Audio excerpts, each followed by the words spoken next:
Hey, yo, welcome to another edition of 43.6, the sports podcast you've always wanted. I'm Dustin Perry, and I'm joined today by James Key. Hello, James. What it do? What it do, indeed. What it do? Does anyone even say that anymore? Today. Does anyone ever say what don't. it do? No. No, I mean, I don't think people say that anymore, but who knows? We're old men, and maybe that sort of lingo is over our heads now. How do kids greet each other these days? How do kids greet each other? I don't know. They say bet a lot. But I think, isn't that like you know it? Like it's like ingredients of something. It's like, yeah, bet. Yeah, but what are their greeting? I don't know. I'm gonna text my nephew. And how old is your nephew? I mean, it might be a very Toronto thing. Like, I don't know, is fam still a thing? Like, Toronto people say that shit a lot. Sup, fam? Yeah, maybe that's it. I'm gonna say, how would you say poppin'? Hi to your friends in like a cool young person kind of way? Yeah, I know. Like, the new vernacular is like no cap, all that kind of thing, right? Yep. So a lot of that stuff. There's a lot of stuff on the schedule today to talk about, as of course this is a sports podcast, and you can follow along on social media at 43.6 and also on YouTube. If you search 43.6, make sure you subscribe over there as well. Today we're going to talk about NFL Week 3, NFL Pro Bowl, sort of, PK Subban announcing his retirement, jersey sponsors, and a couple of gentlemen who are currently chasing history, as well as some sort of white rabbit. All of that and a whole lot more today on 43.6. As mentioned, make sure you follow on social media at 43.6. And today's episode 24, is brought to you by Now Your Treasures, but we will talk a bit more about them later. But first, we want to talk about our week, and it's been a while since James and I have discussed anything, and I don't know what's happened in your week. James, why don't you tell me? It's funny, like we did the video game thing and we talked about Portal 2, and I was just telling you, like, I've gone back and I've actually started playing Portal 2. I've actually started playing a ton of things. Like I guess I've recently gotten bitten by my video game bug again, so like I'm doing a whole like retro video game display in my place with some of the stuff that I have. I'm going back and I'm picking up things that I haven't picked up. So like we talked about God of War. I also downloaded Final Fantasy VII Remake, so I've been doing that. People keep telling me to jump into Last of Us, and I just saw the trailer, which looked pretty intense. But like, again, I don't know if I've never been super into like horror games, so like. Yeah, I don't know if I call it a horror game. It definitely has horror elements. It's the tension thing, man. Like, I don't know that I want to, like, I play games to relax and chill and escape. Like, I don't want the tension. I get enough of that at work. I don't need I don't need Joel and Ellie telling me that I have like 8 seconds before I die, So, like, even in Mario, like, I never hit the quick countdown clock. I don't need that kind of tension. I still think we do need to get the three of us together and do a let's play of Last of Us. Especially leading into the television series, which I don't mind. Like, that's one of those things. Like, I wouldn't mind like sitting with people to do it. Like, I wouldn't bother me playing like around people. But I think it's more like doing it myself. I would be like, oh, if I was just chilling here by myself, nah. Yeah, it's fair. I did all see that trailer that dropped, and oh boy, I am so ready. I am so ready for The Last of Us on the HBO. And it looks like they are staying very close to the source material. Yeah, and I mean, Pedro Pascal, like, I know he doesn't look exactly like, but he pulls off the Joel thing, again, coming from a guy who didn't play the game. Like, he looks like everything I've seen in a cutscene or whatever. Yeah, I don't necessarily... I heard that criticism of people saying, oh, he's not Joel, and why don't you just use Troy Baker? Or why don't you just use Ashley Johnson for Ellie? Because they're adults. Ashley Johnson's an adult. And Troy Baker's a voice actor, and God love him. And I know he does other things, but like he's predominantly known as a voice actor. if you want to make this show successful, you are going to need a big time actor to be your lead. And that's Pedro Pascal. He's incredible. Yeah. And we'll it's funny you mention that because like we'll get to this with like other concepts I think throughout the show, but like the video game people who think this show is made for them, like it's not made for you. It's made for people who might not have enjoyed the video game because like if you want the content in that form, like play the game. Like that's what the game's there for, right? Right. I think this is to make it more like accessible and you know like digestible for those who you know aren't necessarily video games, but like if for all intents and purposes, it's a sweet narrative, right? So, yeah. So I've just been kind of doing that. Yeah, and working away, man. What about you? I know you made me a pretty sweet offer Saturday that I couldn't take you up on. Yeah, I was on Friday, or it might have been Thursday, when I was awarded a couple of tickets to the Toronto Maple Leafs preseason game on Saturday afternoon, and James is unable to go, but that's okay. My nephew did go with me, who has responded actually to my text. Oh shit! I said, "What?" So when I said, "How would you say hi to your friends?" He said, "I don't know." What's but then he said, "What are mans saying?" So he would like literally walk up to someone and be like, "Yo, what are mans saying?" And then he's like, "Why?" And then I told him the context, and I said, "James said what it do," and he responded with, "Yeah, what it do is pretty whack." Laughing my ass off. But the guy said whack. Like what is this 95? Yeah, he's calling you whack. He's saying Yeah, but whack is like a yes. 95. I guess maybe he's doing a double. Like, hey, I'm gonna use an old ass insult for you. I Like don't know if the wiggity kids are saying whack. whack was like crisscross, wiggity wiggity whack. Oh no, yeah, I'm sure that's been around forever. So how do we Everything does get decide what things replaced. stick around and what things are old? So if whack can stick I around, don't why know. can't what it do? Kawhi won a championship on what it do. I mean, you're not wrong. See, I know It's one of those things that like your nephew's eventually society is like drops certain things every so often, and there's no real rhyme or reason as to what gets dropped. right? Like how does society choose when the vernacular is gone, right? Like how do they decide that this is no longer cool? We don't say I don't know, I can't even think of anything. But you know, how do they just decide that it's over? I don't know, man. It's weird. Weird as shit. But anyway, Leaf game, your nephew. Yeah, so I went to the Leafs game on the Saturday afternoon. So it was a split squad game. There was one game on Saturday afternoon and one game at Saturday night, both against the Ottawa Senators. And it was fun. It was definitely an interesting crowd, right? Because it's not the typical Leafs crowd. I'm not the typical Leafs crowd. I don't have enough money to go to Leafs games. You have to be like rich to go to a Leafs game. Or eat shit and sit in the very last row or like And still pay way too much. Or standing room at the top. And you're still paying way too much for it. There is, I don't think I'll be able to find it, but someone sent me like this graph recently of here's all the NHL buildings, and we factor in the average ticket price, average price for parking, average price for a hot dog and a drink. And I think the Maple Leafs were either number 1 or number 2 for most expensive building in the league. Like night out. Like I gotta imagine the Rangers are up there too, right? It might have been Rangers 1, Leafs 2. I wonder if I can find it. But it doesn't surprise me just how insanely expensive everything is.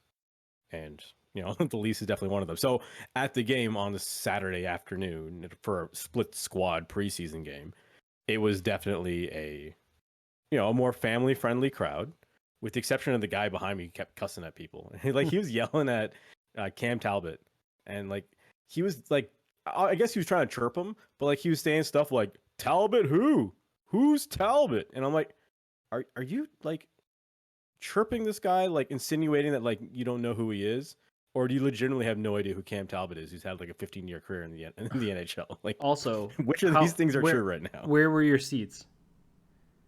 It's in the 100 level.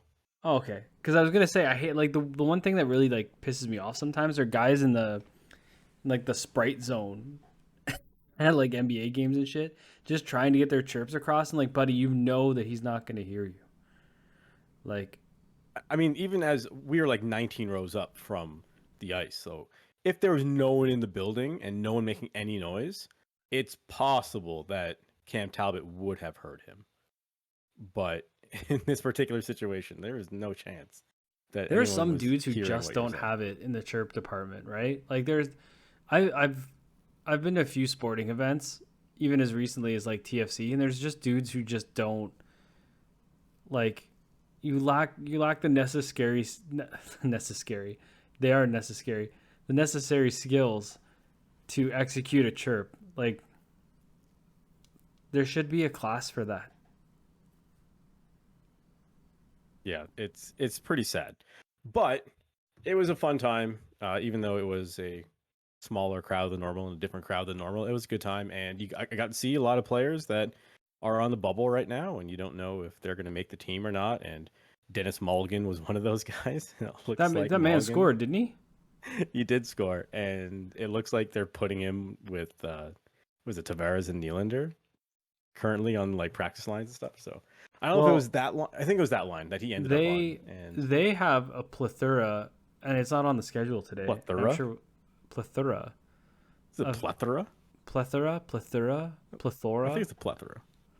of injuries right now. Like they're not in good shape up and down the lineup. But um, before I want to touch on that, how much in debt are you? How much did this day set you back? Like in terms, because I'm assuming you paid for food and stuff for your nephew too. No, I didn't because he's an adult. Oh, okay. So he was on his own for that. But I mean, all I got was I got a foot long hot dog that cost me like $20. Um, Parking, I use my staff parking, so it only cost me like $10, so that's all right. Although, They still charge um, staff for parking. That's unreal. yeah, it's brutal. That's like something I wish would go away eventually. Is just and even not just at the ACC, which at least you can understand the parking situation where it's it's right downtown and Yeah. it's limited parking and there's 20,000 fans that are showing up that is also parking at this facility, so it's understandable. But when I was working at an office at Midtown Toronto Yeah. and I was paying 200 something dollars a month for parking, like this is just to park my car at Just work. to do my job, right? To do my job, I have to pay for parking. Yeah, it was the And same obviously, for me when I worked at Queen and Peter near the Rogers Center. Um, it was like luckily we only went in 1 or 2 days a week, but still it was like $14 a day. And I mean, if you're full time, well, I was full time, but like if you're full time like in an office setting and you had like you drove, and like people will say, "Well, use transit." No, like fuck you, man. Like I own a car for a reason, right? Like so yeah, parking's ridiculous. So back to the Leafs. Like Engvall's hurt. Liljegren Muzzin is hurt. Muzzin is hurt. Liljegren is hurt. And I don't know what was going on with Murray, but he was not one of the four goaltenders who was on that split squad game. So I don't know if he's hurt or they're just trying to, like, they had some guys on PTO, so maybe just trying some guys out and they know that Murray's going to be on the team regardless. I But that was watched interesting the to see that he wasn't there. so I watched the second half of the evening game on TV, but I'm interested because I have some opinions of what I saw. It's first two games, so as Toronto Maple Leafs fans, we're overthinking this already. But like, who stood out for you watching that game? Like who looked like they were in it to win it? So there's two things that I immediately remembered now that you say this. One was I was very annoyed that Nylander was on the ice with some dude who was wearing number 29. And every so often, like my brain would just forget that Nylander's not 29 anymore, and now he's 88. So you see an 88 and a 29 skating around is freaking me out. But in terms of actual players that I thought was really good was Steves. I think Alex Steves can be really good in this league, but it's just going to depend on whether he gets an opportunity or not. He always seemed like he was in the middle of everything. I think he scored a couple of points at least. He might have scored a couple of goals actually. One was an empty netter, so take that for what it is. But I felt like he was always in the middle of everything, and even a guy like Godet, I liked his speed. Like he is deceivingly small, And by that I mean he looked big, and I looked it up. He's like 6 feet tall. I'm like, oh, so like I thought he was a lot bigger I than he think was. he's So maybe he just broad. plays bigger or I think carries he's himself bigger. broad-shouldered too. Like I think Yeah, he's very yeah. that could be it. But like I was looking at it like, oh, okay, cool. They're adding some like size to this line of Matthews and Marner, but no, he's an average. I mean, average NHL size player. So, Well, but I I think liked I liked his play. I liked his speed. he's hurt too. He's day to day. Of course. But I think they have him penciled as the fourth line center. Um, the evening game, I'll tell you, the two people that stood out for me were Abe Kubel, who was hitting like he took out Josh Norris, albeit a little bit of a cheap shot. But I had a conversation with my pops, and I was like, for the amount of softness this team has had in the last 5 years, like I'll let a cheap shot go every now and then, just as long as somebody does something, And then Calle Yarncroc scored 2 goals, and he looked fantastic. And when they had him as a signing, and everyone was like, what, really? Guys never scored more than 15. Like, keep in mind, he's never scored more than 15-ish on lower scoring Nashville teams. You know what I mean? And then he went to Seattle. Sure, there's a lot of opportunity there, but you're not playing with necessarily highly skilled players. And then he went to Calgary just for a short stint in the playoffs. So I would be prepared if he gets an opportunity. I think they have him penciled on a third line with Kampf, but if he gets a crack at the second line, I wouldn't be surprised to see him score 20 at least. But I still think they need somebody to jumpstart that second line, and I'm sure we'll get into that in the coming weeks. But whether that's Nick Robertson getting a long look, or they go outside the organization, as Elliot Friedman has teased, Or it could be a guy like Steves too. Yeah, I mean, good teams are able to pull from within. I mean, you look at all the teams that look at Pittsburgh, right? Jake Gensel pulled from within. Like, that's a good example of how good teams are able to do that.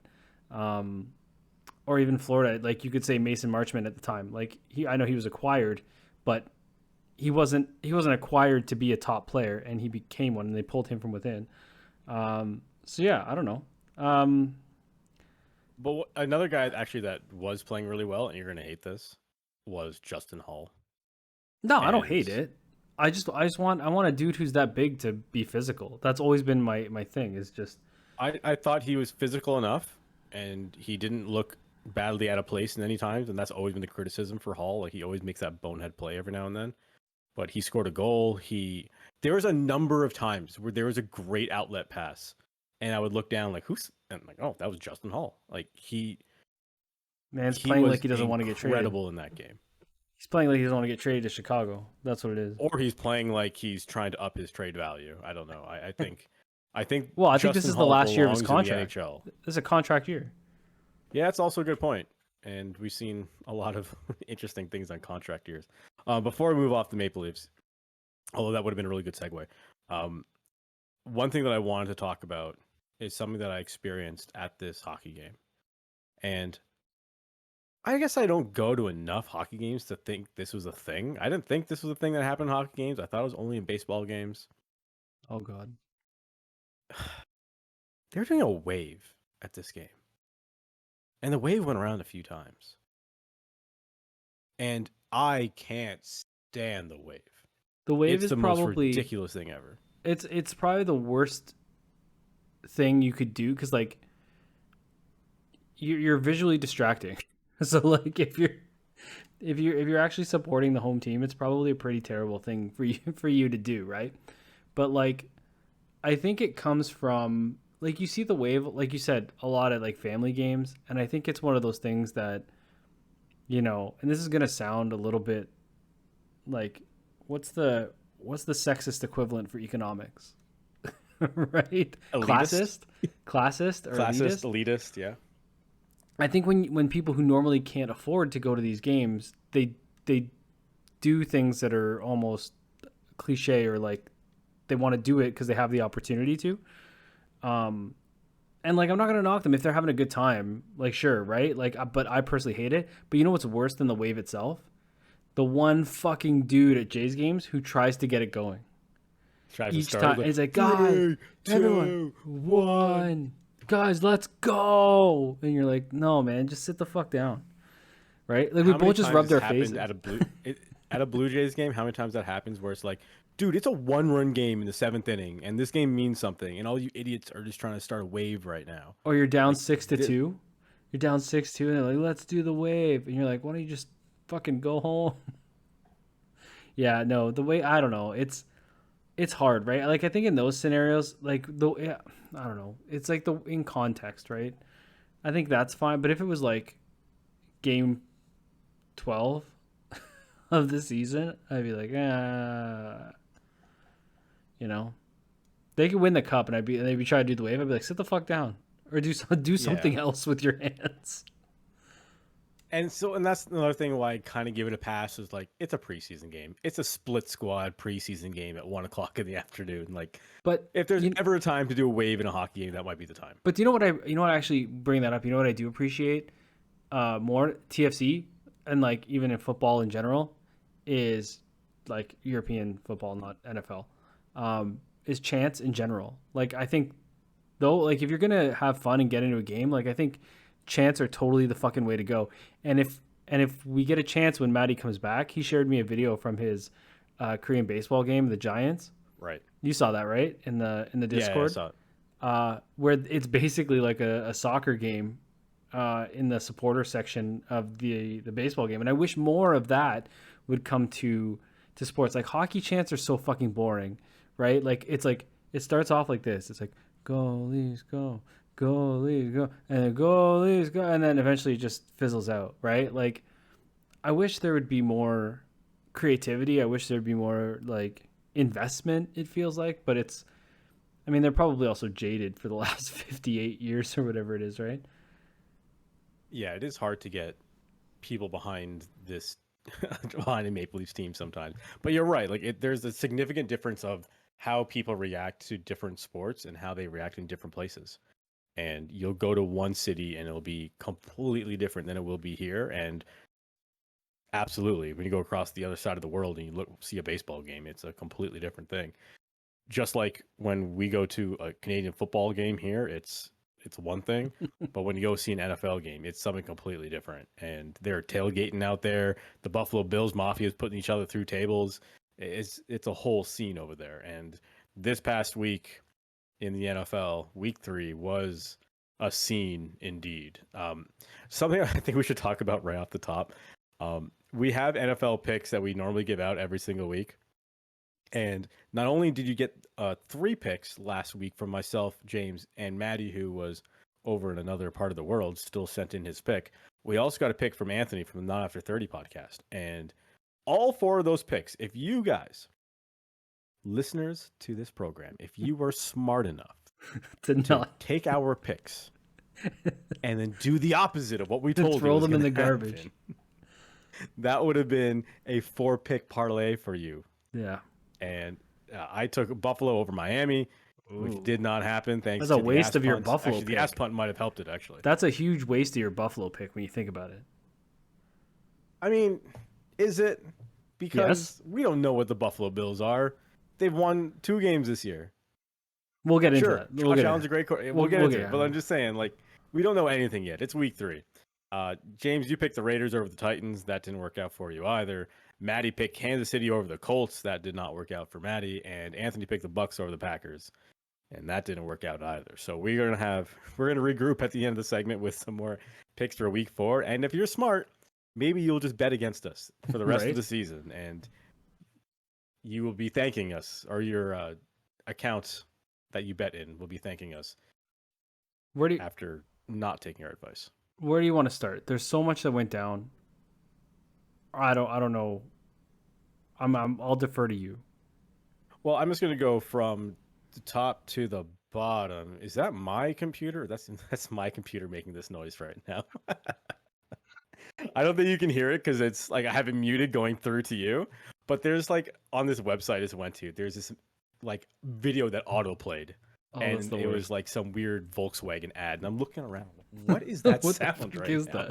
What is happening? Okay, I think going forward, I'll never use this website ever again. But we'll go from top to bottom. So it was the Steelers and the Browns on Thursday night. Thank God that one was on Amazon Prime, so no one had to watch it, and we will move on from there. The the Texans and the Bears. I think the one interesting thing with that game is that Montgomery looks to be hurt, and he may be hurt for a while. So Khalil Herbert came in, and oh boy, did Khalil Herbert come in! Khalil Herbert. I And said he this. had We said this in the previews. Did I Yes. not? I said Khalil Herbert is a beast of a fucking man, and if the Bears, and everyone called the Bears a shit team, and they still may be a shit team, but the two backs of Montgomery and Herbert is a wonderful two back system. Yeah, and Herbert had 20 carries for 157 yards and 2 touchdowns. So you can count that 3-point victory over the Texans firmly because of But how Khalil good? Herbert. How good have the Texans looked so far this year? Like for The Texans? being the Texans, they haven't been terrible, I guess. Like, they were competitive in this game. I'll give you that. right? You know, and we can move on. All right. Then Not we had the many- Raiders and the Titans. I think story here is that we finally saw the arrival of King Henry. Still not like the expectation that I would have expected of Derrick Henry so far. I think a lot of people are still waiting for him to be the dominant player that he always has been, but Yeah, 20 I've- carries, 85 yards, and a touchdown is a nice start for Derrick Henry to start moving in the right direction. Yeah, I have Derrick Henry in fantasy, and just been kind of waiting for him to wake up. And I think first of all, I don't think any of us expected the Raiders to come out 0-3. No, not at all. And I know Hunter Renfrow is now out, but their offense should be a lot more dynamic. Their offense shouldn't depend on Hunter Renfrow. As much as I like Hunter Renfrow, I think that's what I'm trying to say. He's the third option on that team, right? Right? The Waller is great. Devontae Adams is great. Even last year we saw the performance of Derek Carr being passable, right? Like he was, for all intents and purposes, a competitive quarterback. We have not seen what we thought. Like there were people were calling the Raiders to win the division. I mean, I think that's impossible now. It's going to be an uphill battle for sure, starting at 0-3. But 2 of those games were away. So when they go True. back to Vegas, we'll see how that works out for them. Then we had a interesting matchup between the Chiefs and the Colts. I did not expect this to be 20-17 final.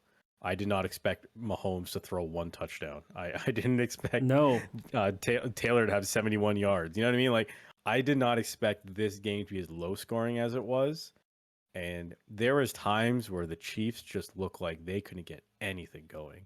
they looked like they had no idea what was. And I mean, coming off the absolute thrashing the Colts took against the Jags last week, and we can get into those guys too soon. I thought playing the Chiefs, like you're already demoralized, and then you have to go up against probably, top 4 quarterback in this league, and somehow Matt Ryan gets it done. I don't know, man. I don't know what the Colts are. I don't. I mean, to lose point. Yeah. to lose to the Jags, like the Colts have pieces. Like we talked about this, and they have they have potentially the best running back in the league in Jonathan Taylor. Michael Pittman Jr. I almost said Michael Perrine because I don't know why. Michael Pittman Jr. Like they have. Like there's something there, and like I said, Matt Ryan should be a steady hand at quarterback. Like, oof. But again, that game wasn't very entertaining. No. And you expect it would be based on those 2 offenses. Well, at least you think it's going to be at least entertaining or a thumping by the Chiefs, but I'm starting to really doubt the Chiefs. I know the Chiefs. The first game they've lost this year, but. So here's the thing. The Chiefs have never had a solid running game, and losing Tyreek Hill is an option. I feel like it's just too narrow, right? Like it's too this. And I think if you're opposing defenses, I think, you get through that O-line, you put a little pressure on Mahomes. And I know, the whole thing about Mahomes is how well he's been able to perform and make those kind of acrobatic outside the box throws, but like I don't know, man, you need guys to catch it.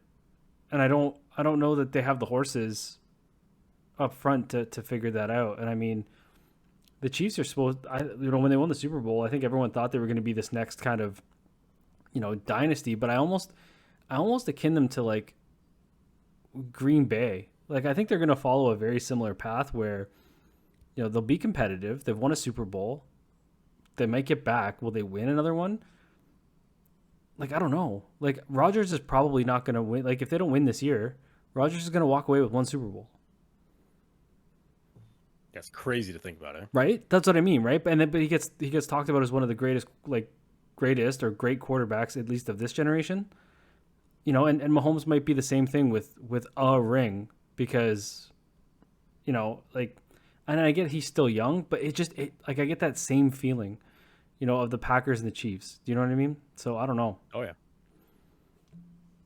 Then we had what a lot of us would call the marquee matchup of the 1:00 games, and it was the Buffalo Bills against the Miami Dolphins. I think everyone lost money on this game. I don't know if anyone predicted the Dolphins to win this game. I don't know if anyone predicted this game to go under. It was just one shocking moment after another, all capped off by punting the ball off your PP's asshole. And I don't know if I've ever seen anything like that in my life. Dude, it was straight up the fucking brown eye. That ball went like, if you're the punter, first of all, and I know there's so many storylines in this game, but how do you not see this man's ass right in front of your foot? Well, when you watch where the ball is kicked, it's not even like it takes off into the guy's ass. It's like boom. Like it's right there. He might as well kicked his ass. Like that the only thing standing between his foot and the guy's butthole was the ball. Like there was no space in between any of it. I don't understand. It was quite the sight to see. If you didn't end up seeing it, you should go to Twitter and look up Pat McAfee's Twitter account, because McAfee did a nice breakdown of it. Of course, being a former punter himself and being just a very hilarious and entertaining individual that Pat McAfee is, he did a great job of breaking it all down. I highly suggest looking that up. But man, the Bills, what is happening? This was shocking. Now, okay, here's the thing. I understand they have a litany of injuries right now. They're dealing with a ton of injuries, and it was probably like 100 degrees in Miami. So I get it. It was 35 Celsius, I heard. Yeah, there's excuses here. So I'm willing to give them a pass, but that's a huge divisional game. If Miami even remotely keeps up a decent pace, that game could be very significant near the end of the season when we start looking at playoff seeding. We watched the last play of the game, and like the Bills actually the whole game was just comedy of errors, dropped interceptions that could have been pick sixes, that were just easy catches, not rushing to spike the ball. Like there were linemen walking to the line. Like and I understand you say it's hot. You want to be a championship team? Those are championship moments, right? Like those are the things that championship teams find a way to do, is hustle to the line to spike the ball, to kick the field goal to win the game. Like that's a real thing. Where's the Super Bowl played this year? That's a good question. I want to say SoFi Stadium, but I can look it up as you continue to talk.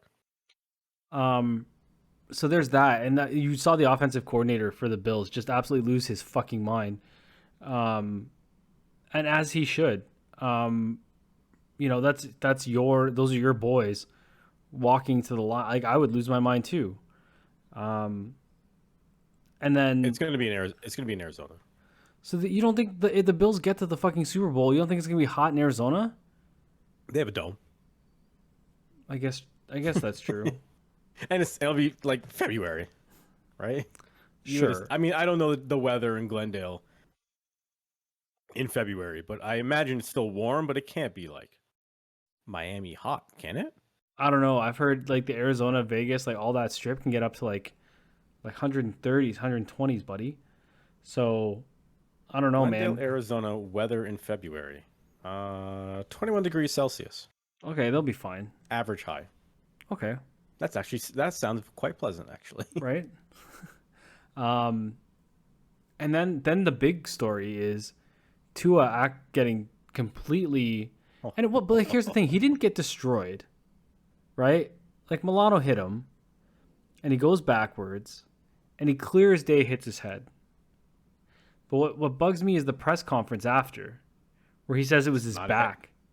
Yeah. And he says Gumby back. He's got his back felt like Gumby. And So, James, last time I checked, your back is actually your spinal cord, and your spinal cord is connected to your head. yeah, And when you have any sort of like whiplash and head trauma, sometimes that will go all the way down your spinal cord. yeah. But I mean, the way he was, that's a concussion. I've seen that so many times. That man was 100% concussed. Like he was shaking his head, he was wobbly. Like there's no like what else and the dangerous thing is like the PA's investigating that. Yes, and they have to because he ended up coming back into the game. He being Tua Tagovailoa, pronoun spell, and obviously helped the Bills win this game because as much as I jokingly said it to you yesterday, and I don't know if I was necessarily wrong, but when Bridgewater came in, I was like, this could be an upgrade for this team. I think Teddy Bridgewater is probably a better quarterback At than this point in Tua, time? but Yeah. yeah, like I think if you gave them the same amount of reps with the first team, I think Bridgewater is a serviceable quarterback and he can be just as good as Tua. Now, obviously, Tua's ceiling is higher, and I understand probably higher draft capital, probably higher. I don't know, but I understand why they're going with Tua. But I don't necessarily think that they were going to be in any worse shape if they just continued the game with Bridgewater. And at some point, you have to decide what's more important: the long-term health of our starting quarterback or winning this one particular game against Buffalo. But you say that, right? When we just spoke about how important this game could be as a divisional game coming down the line, because the Dolphins are now in control of the division. They're now 3-0, and the Bills are 2-1. And I imagine some more people got put through tables after the game in Bills Mafia because of this one, because it's just, if I'm a Bills fan, this is old Bills shit, right? Like, this is old Bills shit, right? It's just, this is what I thought, as a Leaf fan, I sympathize. Like, you think the things that have haunted you have disappeared. This is old Bills shit. And it's unfortunate for Bills fans. Luckily, I'm a Jets fan, so I don't give a fuck. But it's all kidding aside. Even stuff like Josh Allen retaliating and costing his team a penalty. Like shut the fuck up. Like just move, right? So yeah, wild though. I mean, the Dolphins are 3-0, and I didn't think the Dolphins were this good. I didn't, and maybe they still aren't. Good. Maybe they still aren't, right? Yeah. No. But who knows? There's a lot going on in that Miami offense right now. Maybe it's as good as it looks. Also, I mean, on paper it looked good, but we didn't know how it was going to play out. Can we get a ID card and an age verification on the coach of the Dolphins? That dude looks like he's 12. McDaniel. He was a ball boy in Denver. He started out as a ball boy for the Broncos. I want to say three years ago. Being a ball boy. What? You know what I mean? Like, is there like at some point you graduate from being ball boy to like you can no longer do this job? Yeah, you get promoted. Yeah, sorry, sir, you're now 19. You need to apply for something else or get the fuck out. And he's like, head coach of the Dolphins, and they're like, you got it. Sure, take got it. The job. No problem. No one else wants that job. Right. Lions and Vikings. Vikings came away with this one. They are now 2-1. But not again, the definitive victory I was expecting from the Vikings. Dude, the Lions They don't look bad. Yeah, they're like the Texans to me, right? Like they're two teams that don't look terrible. And again, pieces, right? Like Amon-Ra St. Brown, DeAndre Swift, like these are solid building blocks. Like Who are both hurt now, for the record. yeah, it's unfortunate, but Yeah. yeah. We got next. And also hurt. And this is like the yearly thing. And every time you're playing fantasy football, you know that if you take Dalvin Cook, you need Alexander Madison as well. Because at some point, Alexander Madison is going to start a game or two because Dalvin Cook will get hurt. And this was the game where Dalvin Cook got hurt. Madison came in and scored at least one touchdown. And going forward, I think Cook might be out next week. We don't know that for sure yet. We don't know the severity of the injury. I think it was we'll say it's an upper body injury because I think it's a shoulder injury, but I could be wrong. Either way, I'm not convinced yet that Dalvin Cook will miss week 4, but it's a possibility. So with all the incredible talent in the Minnesota offense, I feel like they're undervalued with Kirk Cousins behind the helm. Like I feel like they're wasting years of these incredible talents with Kirk Cousins touching the ball every play. And I'm not trying to knock Kirk Cousins. I don't think he's the guy to take the Vikings like to the level, you know?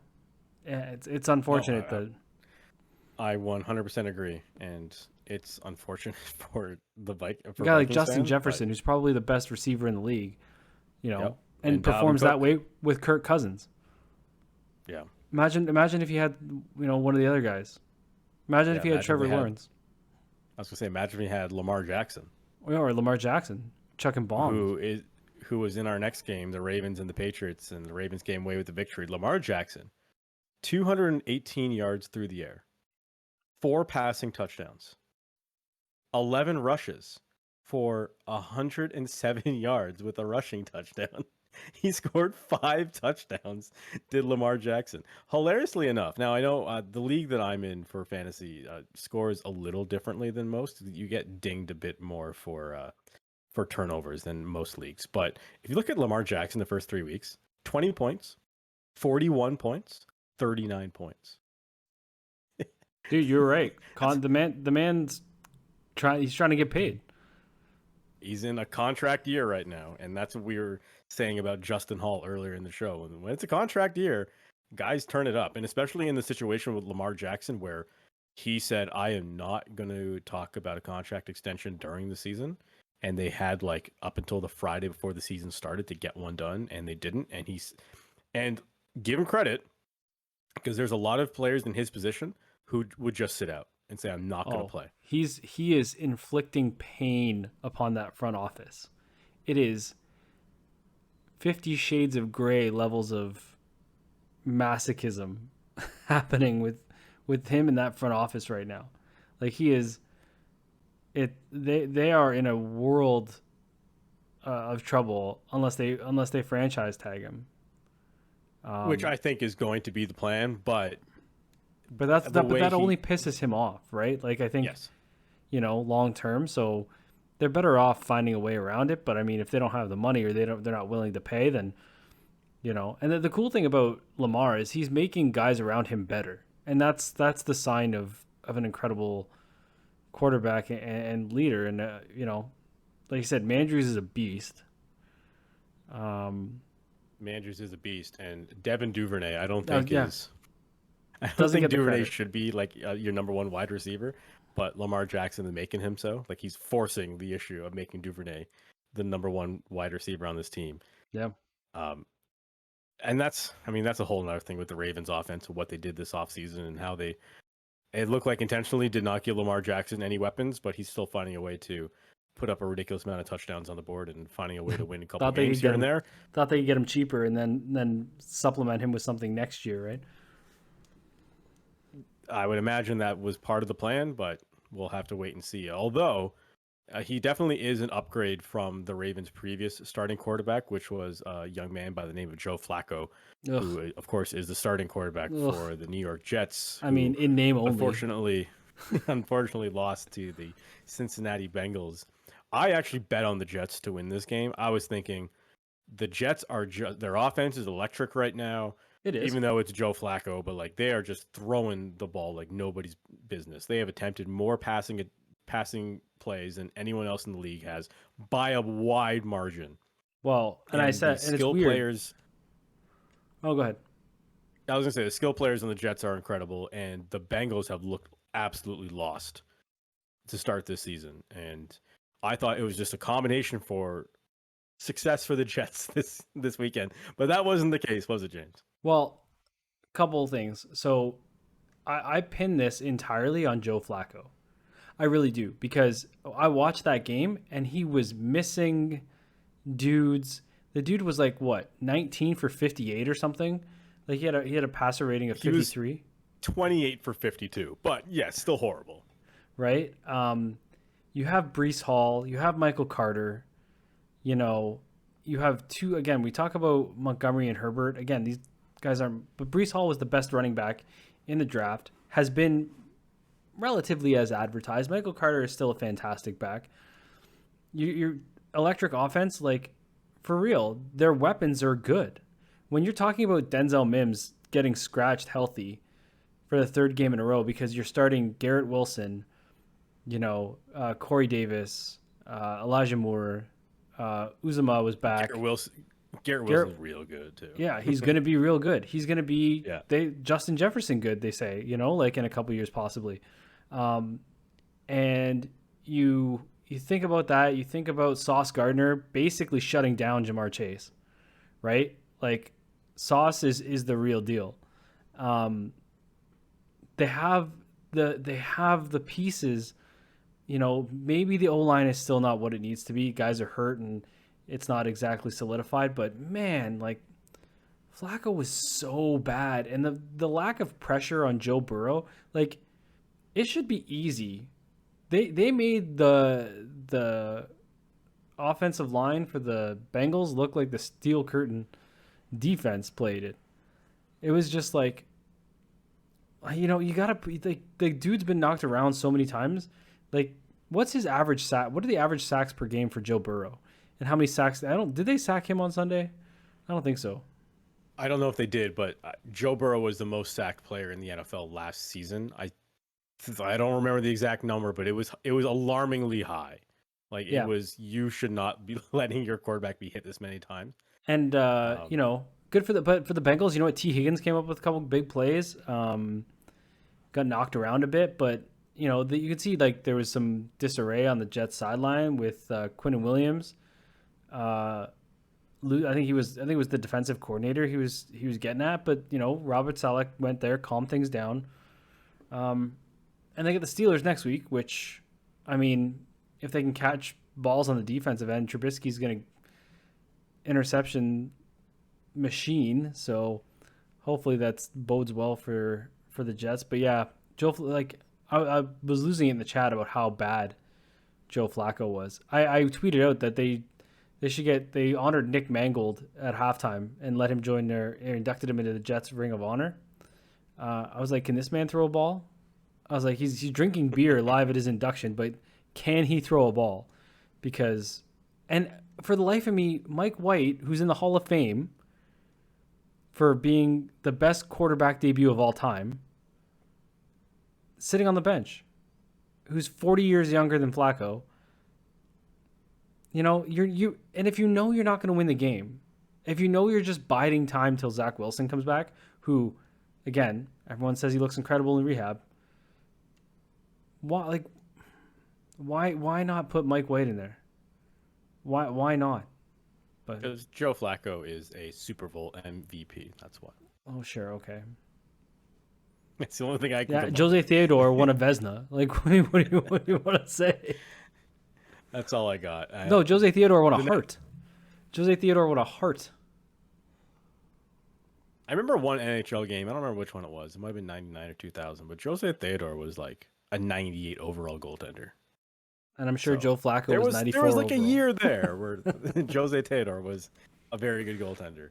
The Eagles and the Commanders, there's not much going on here. Eagles are the best, with the exception of like Carson Wentz returning back to earth. That's and the Eagles are the best team in the NFL right now. I think you look at what they've been able to accomplish. You look at how out of his mind Jalen Hurts is playing right now.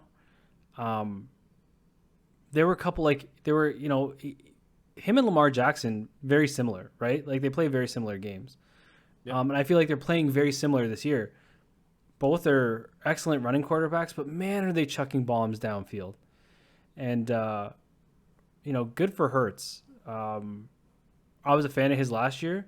He had his doubters, but that one addition of a wideout to solidify their. I know I'm not saying the name because I'm going to get it wrong.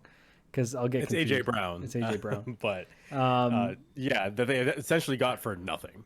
And Goddard's been Tennessee good. just said, "Here, take a top 10 wide receiver. We don't Goddard had a touchdown. They have Miles Sanders and Kenneth Gainwell in the back. They got and Boston Scott. Boston Scott's really good too. Yeah, right. They have very good options at running back.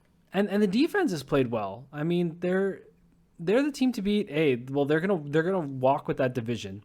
But I think they're going to do some damage, come January.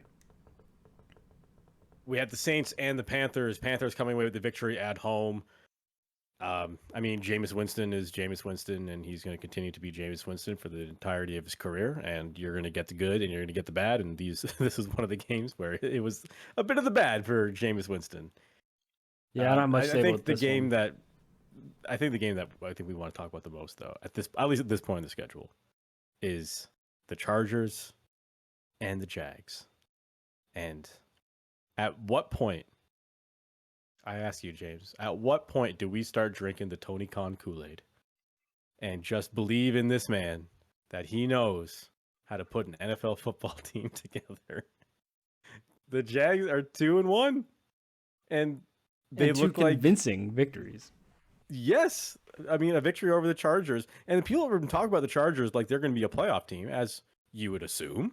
Now, I understand that Herbert is banged up. And there's a lot of question as to whether Herbert was even going to play in this game. He was a game-time decision, and probably against his better judgment ended up playing in this game. Dude, I imagine that's why the Chargers only scored 10 points. Small side story. I don't know if it's exactly the same guy or if it's the same procedure, but he was going to have to take a painkiller injection near his ribs, right? That it was the same one that like Tyrod Taylor had his lung punctured. Remember that? I do remember this. I think I knew you were going with this. Yeah, and like all over Twitter, they were like, the videos were like, here's a picture of the guy giving Herbert the injection. He's just like, I'm so scared. When you said at what point, and you did your Tony Khan shtick, I actually thought you were gonna say at what point are we gonna, say maybe Herbert and the Chargers ain't it. Like Herbert's highly touted still, and especially like, I think the trading card market is a good reflection of where people view certain players. Herbert still has high value in his cards. Okay. And I wonder when that will drop. I don't like what are the Chargers 1-2 now? Chargers are 1-2. They're 1-1 at home. I don't know, man. Like Justin Herbert's supposed to be this immaculate second coming or whatever, and he gets talked about as this. He gets talked about ahead of Burrow, and I'm struggling to figure out why. I'm not saying he's bad, and I'm not saying he doesn't. I think I'm just waiting for the dominance, I think we'll see it. I blame a lot of this performance on Herbert being injured. We'll see next week when they get a tasty matchup against the Houston Texans. So we'll see. I don't want to write the Chargers off just yet, but I am starting to buy into the Jags. Although the Jags next week have the Eagles, so I don't know. Oh, but that's interesting. That immediately became a marquee game, right? Like I'm going to tune in for sure to that game. Interestingly enough, and who knows exactly what this means, but I'm looking at a website where if you look at the Steelers and Jets, it says tickets as low as $92. If you look at the Jags and Eagles, tickets as low as $141. Now, is that because of the Jags, or is that all of a sudden, or is it because the Eagles are like one of the best teams in the NFL? Probably the latter, but that game on CBS might be actually. You know what? Is that going to be the CBS game of the week? I think it is, because the other game is Browns and Falcons. That's not going to be it. The Jets and Steelers. That should not be it. It would have been years ago, but not anymore. Okay, Bills and Ravens. That would be that's your Jim Nantz and Tony Romo game right there. But still, that Jags Eagles game has all the makings of just being unreal. As of right now, I mean, it could be. It's either going to be an Eagles blowout, or it's going to just be this back and forth, like boxing match. Yeah, I'm excited for that one. That's going to be interesting. The Rams and Cardinals had a very uninteresting game, and I think the Cardinals are proving week in and week out that Kyler Murray ain't it. This is just okay. To be totally fair to Kyler Murray, this weekend was Call of Duty's beta weekend, so it's possible. It's possible he's a little tired. He's a little cramped. Yeah, he just didn't spend enough time looking over the game. Couple late nights carved up on Doritos, just pumping back the Mountain Dew. Yeah. Speaking of which, our top 5 later in this episode is going to be our top 5 favorite non-alcoholic beverages. So maybe that may come up once more. I don't know. Heck of a game for Hollywood Brown, though. 140 yards through the air. Big fan of Marquise Brown. Yeah, everyone loves Hollywood. But yeah, this Cardinals team does not look good right now, and I'll be curious to see how they look to bounce back from this. I know I've mentioned this podcast before, the Fantasy Footballers. If you haven't listened, you should. It's a really good podcast if you're into fantasy football. And I believe they're based in Arizona. So I follow these guys just for fantasy football advice. But when the Cardinals are playing and when they're playing badly, oh boy, these guys are upset. And just seeing the tweets of how upset they were is a good measuring stick for what the feeling is in Arizona right now for this team. And it appears fans are not happy. And it's almost as though like they don't believe in this offensive. They don't believe in the direction of this offense and this head coach, and how there just seems to be no sense of urgency when they need to, score at the end of a game. And that's a big problem. And we talked about earlier in this segment with, I don't remember what team it was now. The Bills. It was the Bills, right? You need to have that sense of urgency, especially in a game like this where the Cardinals lost by 1 touchdown. Like, there needs to be a sense of urgency. You guys need to score at a quick pace. Look at what the Jets pulled off. Down. Look at what the Jets pulled off of the Browns. Like, it's possible, right? So it absolutely is possible. The Falcons and the Seahawks. I don't have anything for this one. I mean, it's the Falcons and it's the Seahawks, and Geno Smith is a starting quarterback for some reason in the NFL. And Marcus Mariota versus Geno Smith. Right. It's not necessarily a matchup anyone really cared about. I think the one that people were watching the most in this window was the Packers and the Bucks. And this game all day was being billed as maybe the last time the two GOATs go at it. And that's what you're saying earlier. Like, how is Aaron Rodgers considered to be one of the greatest quarterbacks of all time? Like, if you put him put his resume up against Tom Brady's, it's not even a discussion. But very little quarterbacks are, I think, right? When you think about MVPs, rings, records, and stuff like that. But this is one of those games where I bet on A.J. Dillon getting over 45 yards because I was like, there's no receivers in this game. Every receiver is hurt or suspended or out. Like, there's no Randall Cobb. No, there's nobody playing this game. And A.J. Dillon did not get over 45 yards. No, he did not. It was, kudos to Rodgers for finding a way to win and using the rookie to score a big touchdown.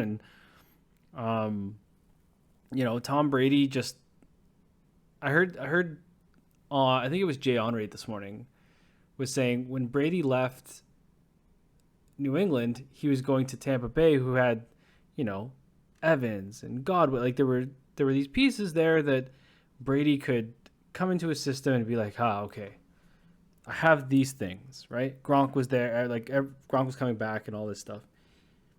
This Tampa team that he fielded on Sunday was basically like the beginning teams he got in New England, where it's almost like he had to make receivers. You know what I mean? And it's, he's just, I don't, this was when people were saying, like, when does it start to show that Brady doesn't have it anymore? I think this is the situation where you know that it's different, right? I don't think he can make the team around him anymore. I don't think he has the ability to, and the man still has drive. He did like a 12, 15-yard run trying to make a first, like, I'll give the man that. But I don't think he as a quarterback has the ability to create, like, think about the stars receivers he created in New England, right? That were basically nobodies. Like, I mean, immediately comes to mind is guys like Wes Welker and Danny Julian Amendola. Edelman, like Danny Amendola, right? It was a quarterback. Good one. Became receiver. He always had like this undersized, slotty white guy who just out of nowhere would have a monster season. Right. And then, but I don't think he can do that here. I don't think he can make that work. Like, it's unfortunately, it was another boring game, and it was weird. Like, there were a lot of boring games this week. Yeah, there was a lot of crazy upsets, and then there was a game like the Packers and Bucks, and then there was a game like the Niners and Broncos, which was your Sunday night football game, and with a final score of 11 to 10. Like, oof. It's like two teams trying not to win this game. Like, Russell Wilson doesn't look right in Denver. I was wrong about that offense. I was wrong about that team. It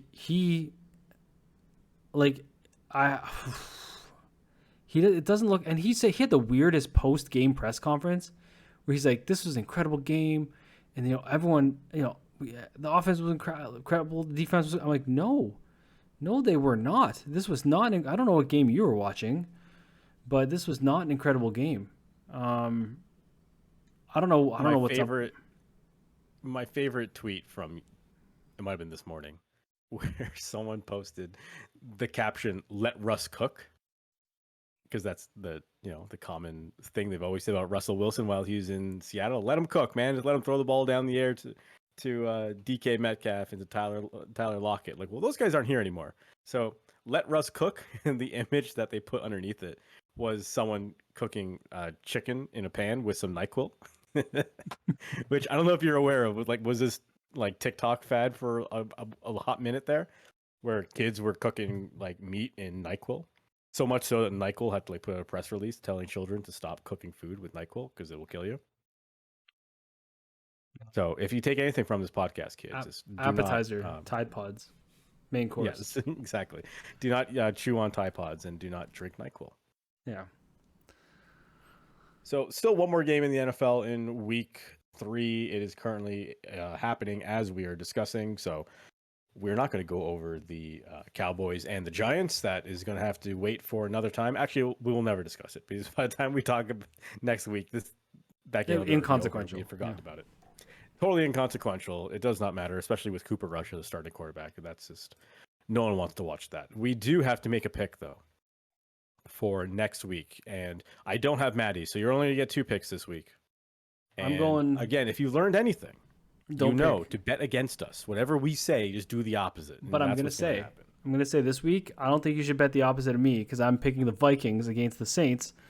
And if you pick the Saints against the Vikings, I understand Dalvin Cook's hurt.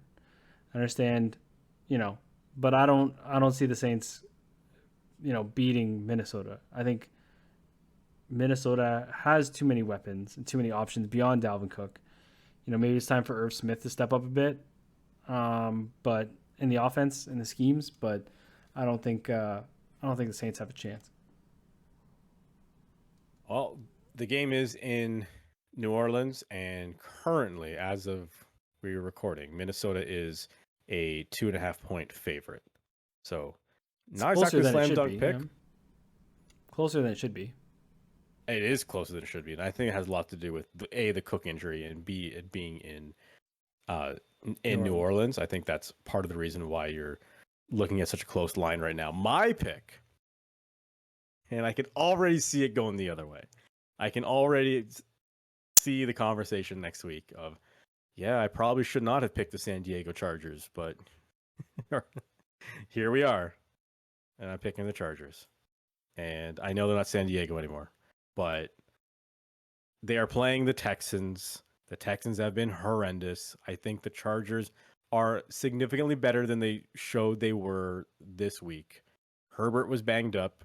Hopefully he'll be closer to 100% on Sunday. Give him a few more days rest. The Chargers are not as bad as the team as they have looked. The Texans are as bad as a team as they have looked. Chargers are currently 5-point favorites in this game. I can't imagine the Chargers are going to lose this one. So the Chargers are my pick.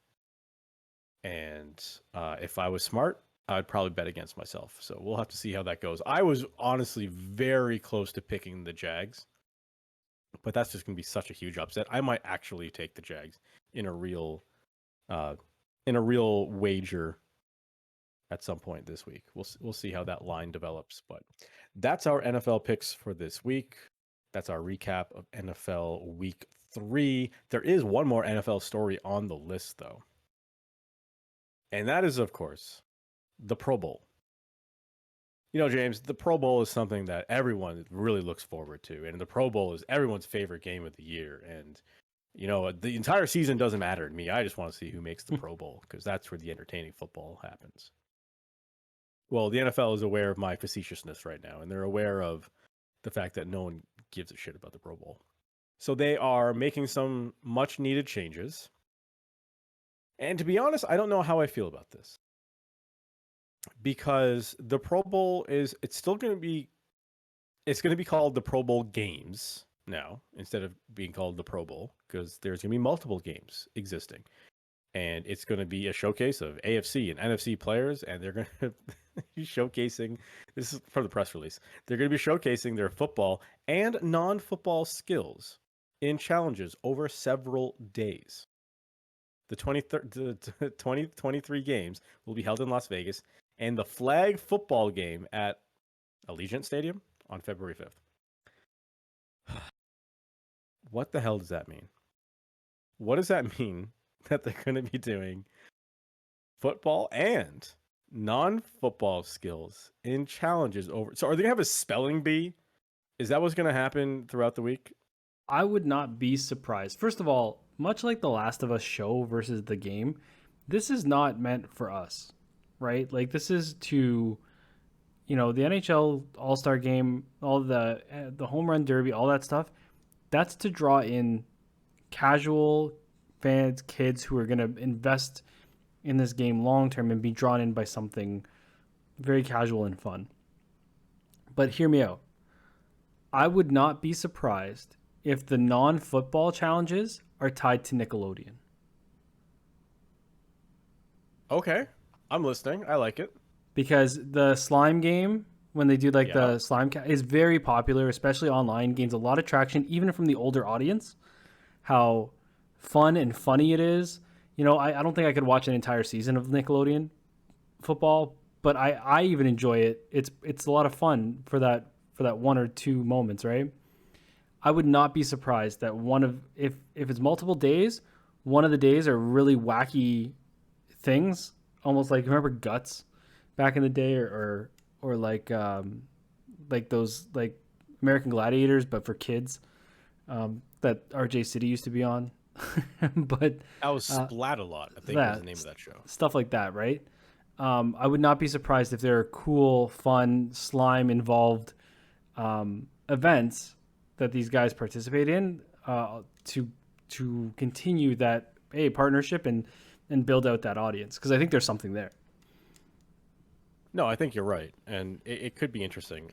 I don't know what exactly it's going to be, and we don't have a comparable for this. Like, the NHL does do some ridiculous skills competition for their All-Star game, but I would still consider those hockey-related things.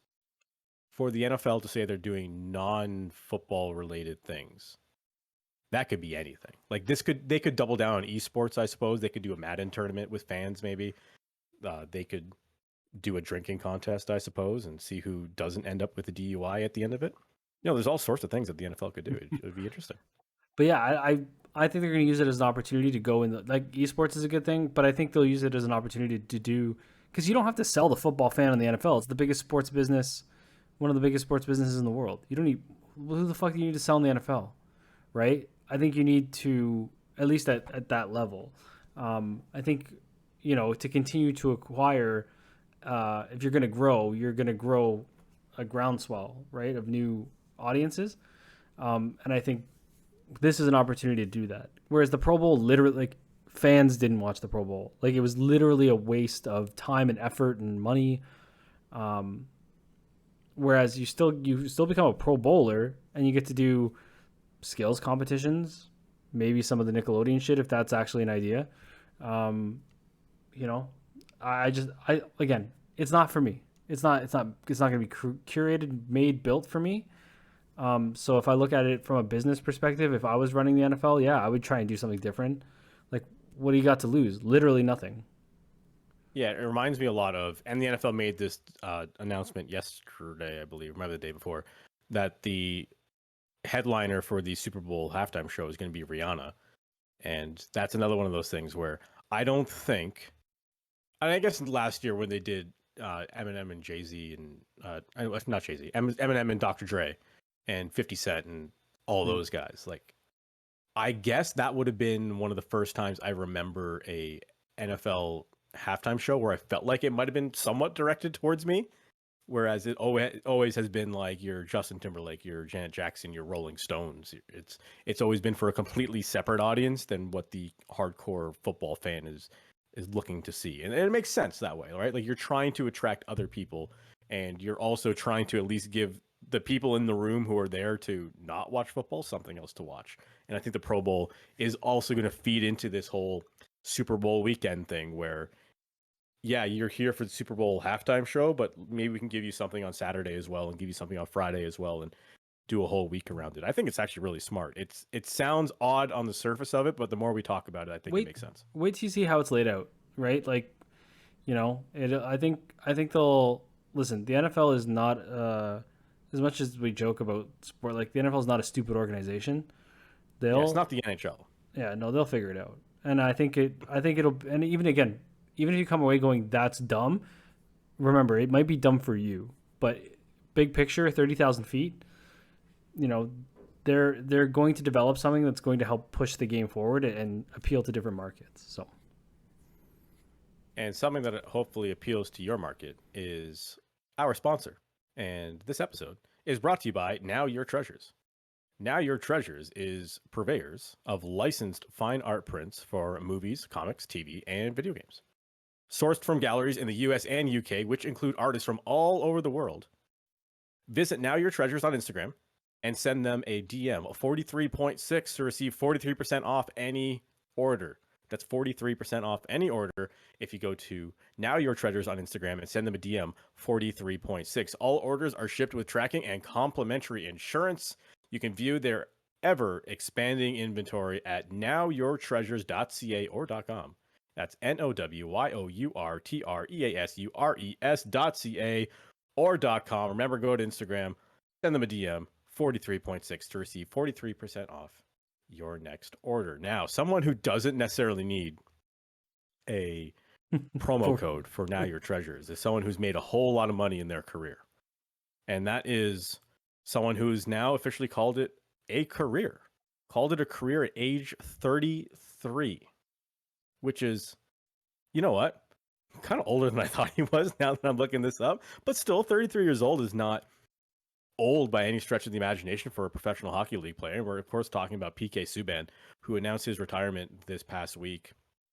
Toronto native, and I think a lot of people were expecting that maybe he would take one last kick at the can at the NHL with Toronto. Honestly, I didn't see this coming for at least another 5 years. I thought he had one more contract left in him. For a guy who was making, $9 million last season, it's interesting that, and we don't know what the conversation was. We don't know if it was teams offering him less money than he wanted to play for, or there was no offers, or there was offers for teams he didn't necessarily want to go to. Whatever the case was, it looks like he is content with ending his NHL career after playing, oh geez, how many years was it that he played in the NHL? I guess 12? it would have been 13 years 13? that he played in the NHL. And, uh, you know, a decent playoff record. He scored 62 points in 96 career playoff games. For a defenseman, that's incredible, honestly. 467 points in 834 games. Very good career. I don't think he'll ever make it to the Hall of Fame. I think he probably will always be remembered as a Montreal Canadian, even though he spent 3 years in Nashville and 3 years in New Jersey. I think he'll always be remembered as a part of that team. But I honestly thought he was going to join the Maple Leafs at not this season, but like 4 seasons from now. But I guess that's not the case. We'll probably see him on CBC and Hockey Night Canada every week, right?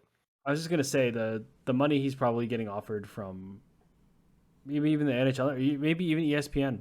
I wouldn't be surprised if ESPN, or no, sorry, Turner, who's carrying like.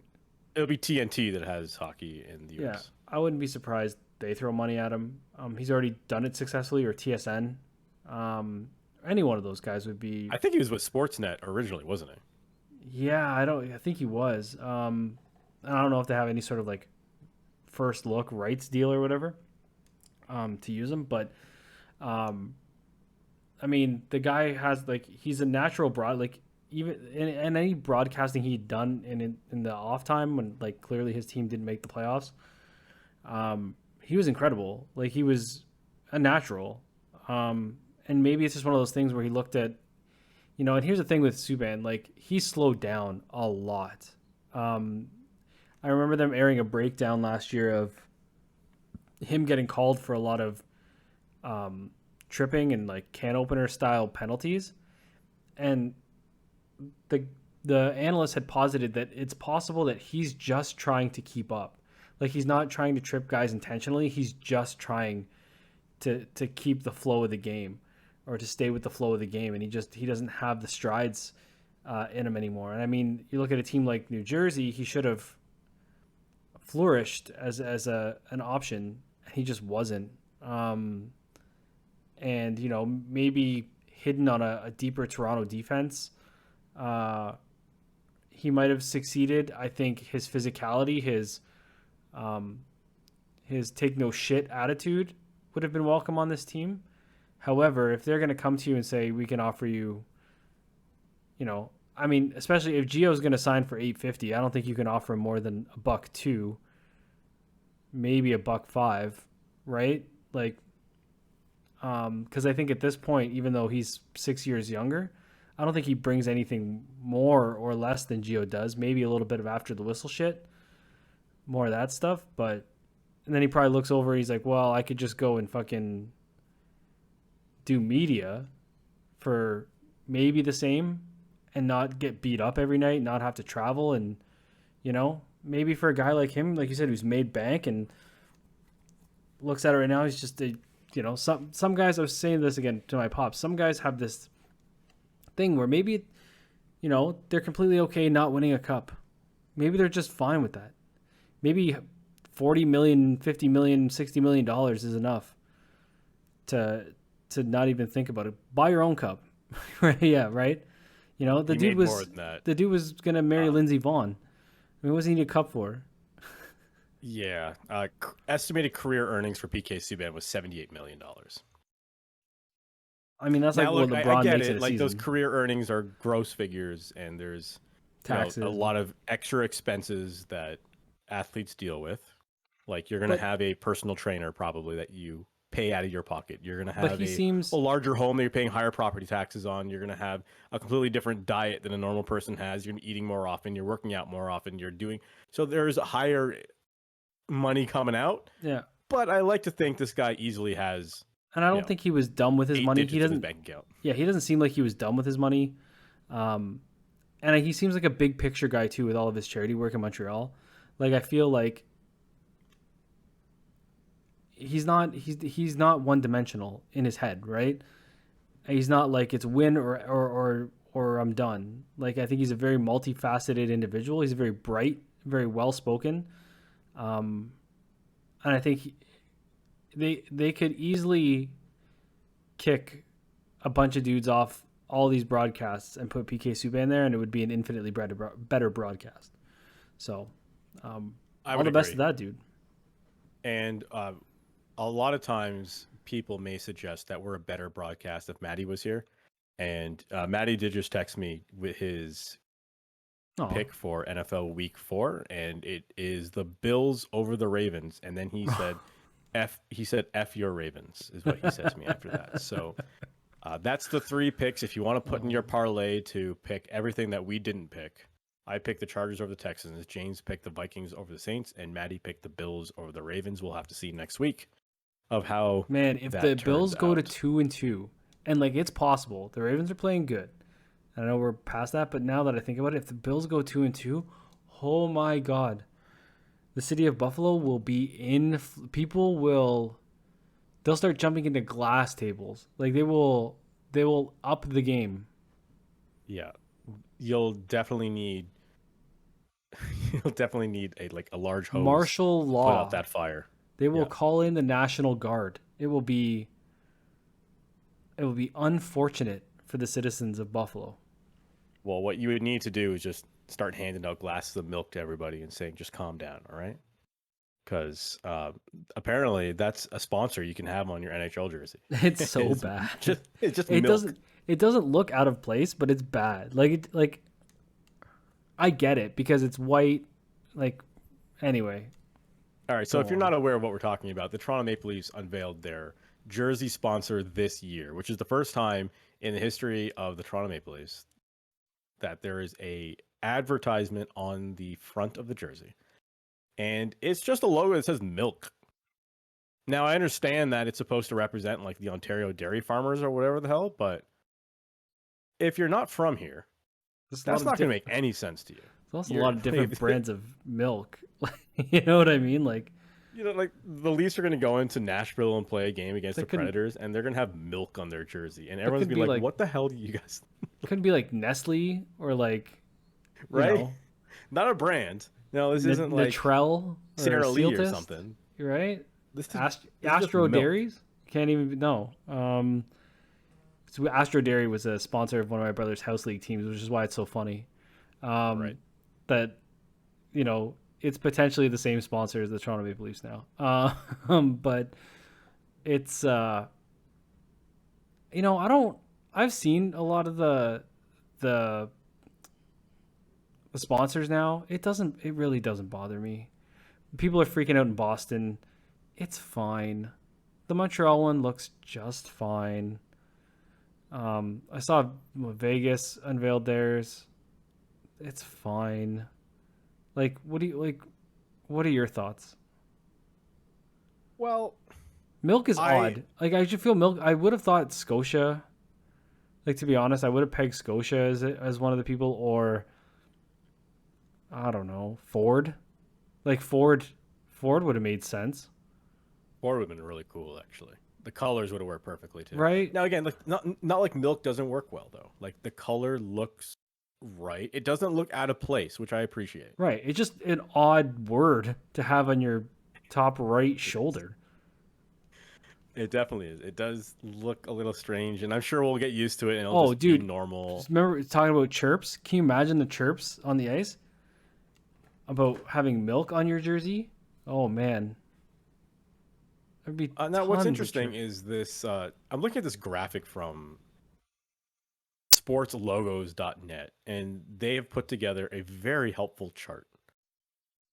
And it's showing like, here's what the logo is for this team, and it puts it on like a background of what like that jersey's going to be.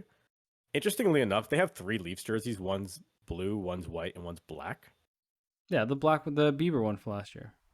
But they're not going to wear that in the game, are they? They wore it in a game last year. I mean, they wore it for that one particular game, but they're going to wear it again this year? I think they wore it for 2 games.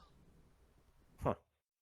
Well, in any event, I'm just looking at the options here, and it looks like, Montreal has the RBC one, which I think is the one that stands out the most as, like, just because it's blue on your red sweater. It just looks and like it's also out. vertical instead of being It is- horizontal.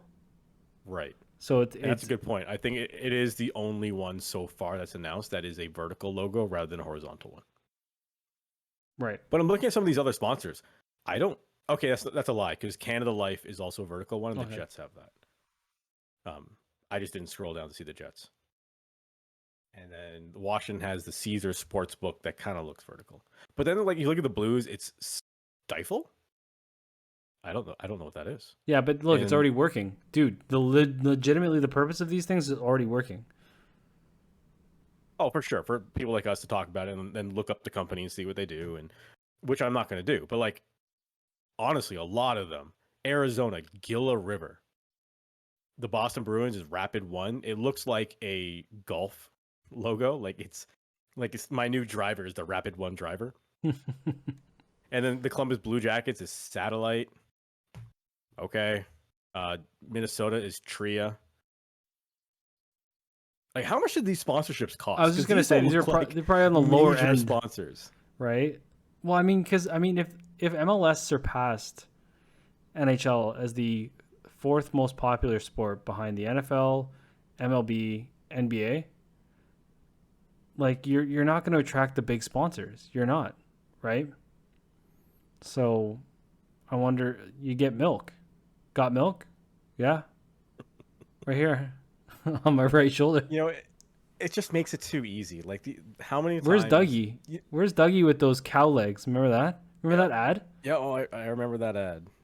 I just know at some point this season, the Leafs are going to have a horrendous performance. And someone's going to make the joke.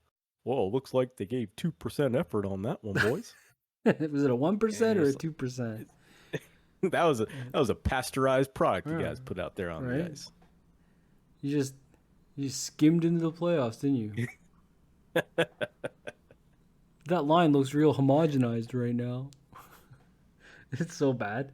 It's or somebody's gonna blame the Leafs not making it out of the first round on the ads on the jersey. See if they just wore regular sweaters, you know, that's like I don't know. Again, it'll be interesting to see if in the years coming they do it. You know what? You could almost use the sponsors on the sweaters as a litmus test for how well the league is doing. Once the sponsors get better, the league is doing better, right? Because they'll be charging more and attracting bigger sponsors. And there's rumors the cap is supposed to go up in 2 years, almost $10 million. So there's forecasts that the league is going to continue to grow. It's just not growing at, I think, the pace they want it to. But, part of growing is having revenue. And this is another way for them to generate revenue. And, kudos. Like, if you don't like sponsors on your jersey, like, go watch minor hockey then or something. Like that's even sponsors all over it because they need to exist. So like, again, I don't know. To me, it's kind of a nothing burger. If you don't like the sponsorship on your jersey, what you could do is just put your hand over it after you score a goal. And that's something that we saw happen. Is that Jonathan David? That was Jonathan David who did that for the Canadians men's national team. Where Nike, after he scored, was it Nike that turned them down? Right. So as the story goes, that Nike unveiled like a whole bunch of brand new jerseys for the World Cup. And people are wondering like, well, what about Canada? And the answer was, oh no, we're not doing it for Canada. We're not doing it. And now supposedly what the reasoning is that it takes like 18 months supposedly for Nike to design something and then manufacture it and bullshit. That's bullshit. What Nike I can said. get a T-shirt printed in half a day on websites like T-shirt time. Look at it. Look how simple that is. You telling me you can't design something different? So if you're not watching on YouTube, you're missing out here because I have a Canada soccer jersey here, and I'm putting it right in front of my face because my camera is like trying to like autofocus on it, and it's not working out right now. But it's literally just a black shirt. Now I have the black one. There's a red one and a white one. It's the exact same thing. They're textured.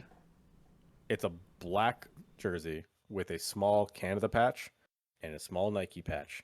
There's your number on the front, and that is it. ladies and gentlemen. That's going to be the entire jersey.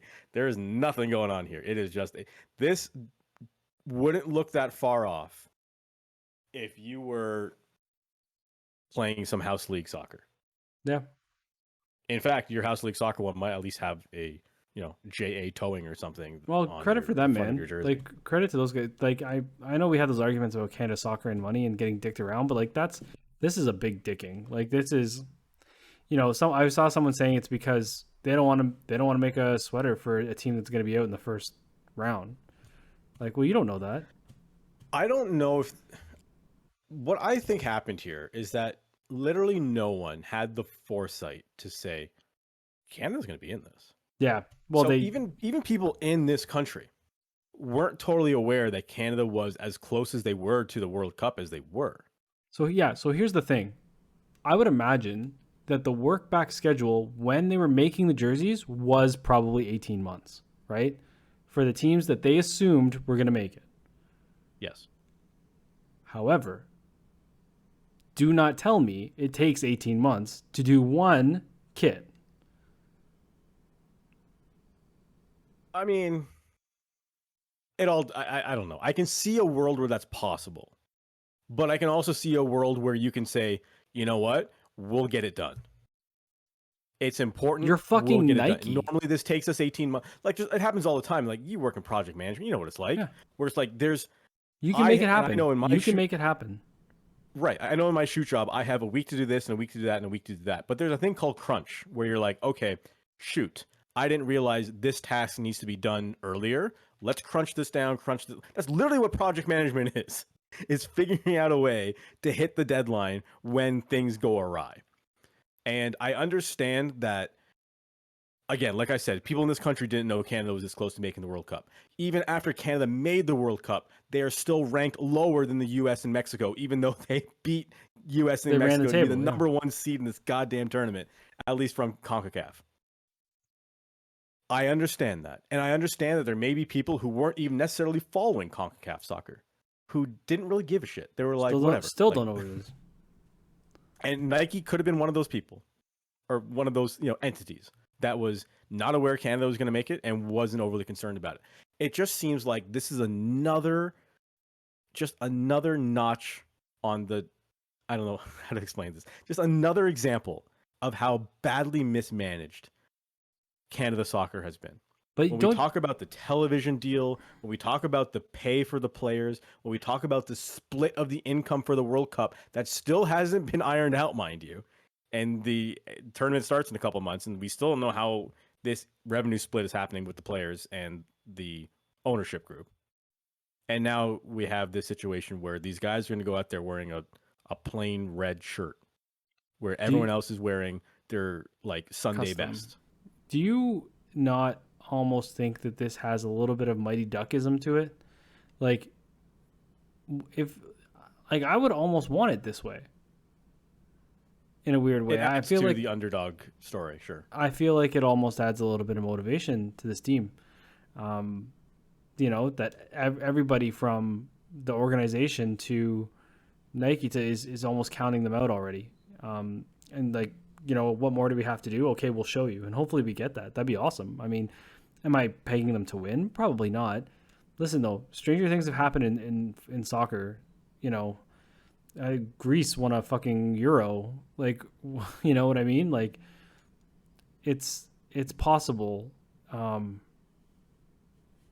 mean, highly, highly, highly unlikely, but, they could do, even if they did some damage, and made it to a round, like out of the group stage, that would be incredible, right? So we'll see. Yeah, we'll see. I'm looking forward to the World Cup only because Canada's in it. I really don't care about World Cup soccer otherwise. But nevertheless, we'll move on. And we'll move on to our final sports story of the week. And this is kind of a twofer. It's our baseball story where we have two guys right now who are chasing history. Albert Pujols, who recently hit his 700th career home run, puts him in very small company. And I have to think about it. And actually, now that I think about it, I don't remember who it is. I think it's Babe Ruth and Barry Bonds. And I'm missing one other person who's also... Hank Aaron, who's in the 700 club. Albert Pujols now joins those individuals, which is almost unheard of if you think about it. Like in our lifetime, we don't see many of those. And Albert Pujols is now the most recent one to do it. And then at the same time, we also have an entirely different chase happening. Although very similar in some ways.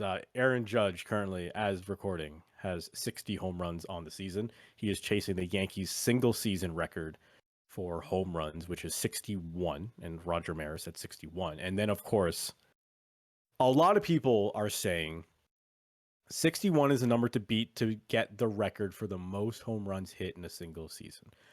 61 would tie Roger Maris and would tie the Yankees franchise record. But obviously, there's been guys who've hit more. The steroid. But the question is, do you, James, recognize the accomplishments of Sammy Sosa and Mark McGwire and Barry Bonds? Or are you striking that from the record and saying if Aaron Judge hits 2 more home runs, he is now officially the home run king of baseball? I'm not one of those people who are like, oh, fuck Barry Bonds. Like, Barry Bonds, first of all, has never been proven to have taken anything. You can look it up. There's no. I mean, I don't doubt it. He's always been linked to it. I've always assumed there was some sort of proof. But if you're saying there ever was, I don't doubt you're wrong. I mean, it doesn't take a rocket scientist to figure out that he probably was, more than likely, like high percentage. But there's no definitive proof, and he was never condemned for it officially. Sosa, McGwire, for sure. And I mean, but it's such a hard thing because it wasn't against the rules at the time, which, I mean, shame on baseball for kind of not really having the foresight about, like, the Olympics had been having anti-doping for so long, and baseball was just like, like, how do you not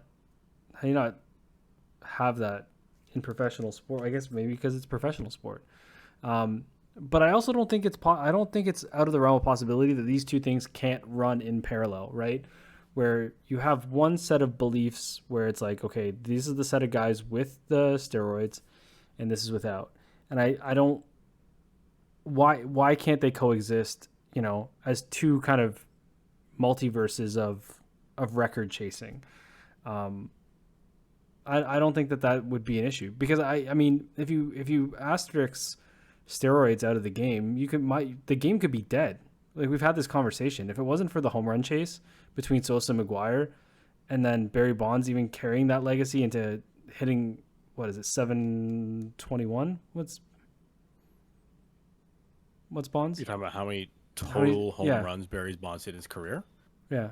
I'll look it up, but like, he hit 73 that one particular year, and that's the current, like, quote unquote record. Is how many home runs? Barry Bonds hit 762 home runs in his career. 762 in his career? Yes. So, even when he, setting those records and beating Hank Aaron, like, it propped baseball up as a business.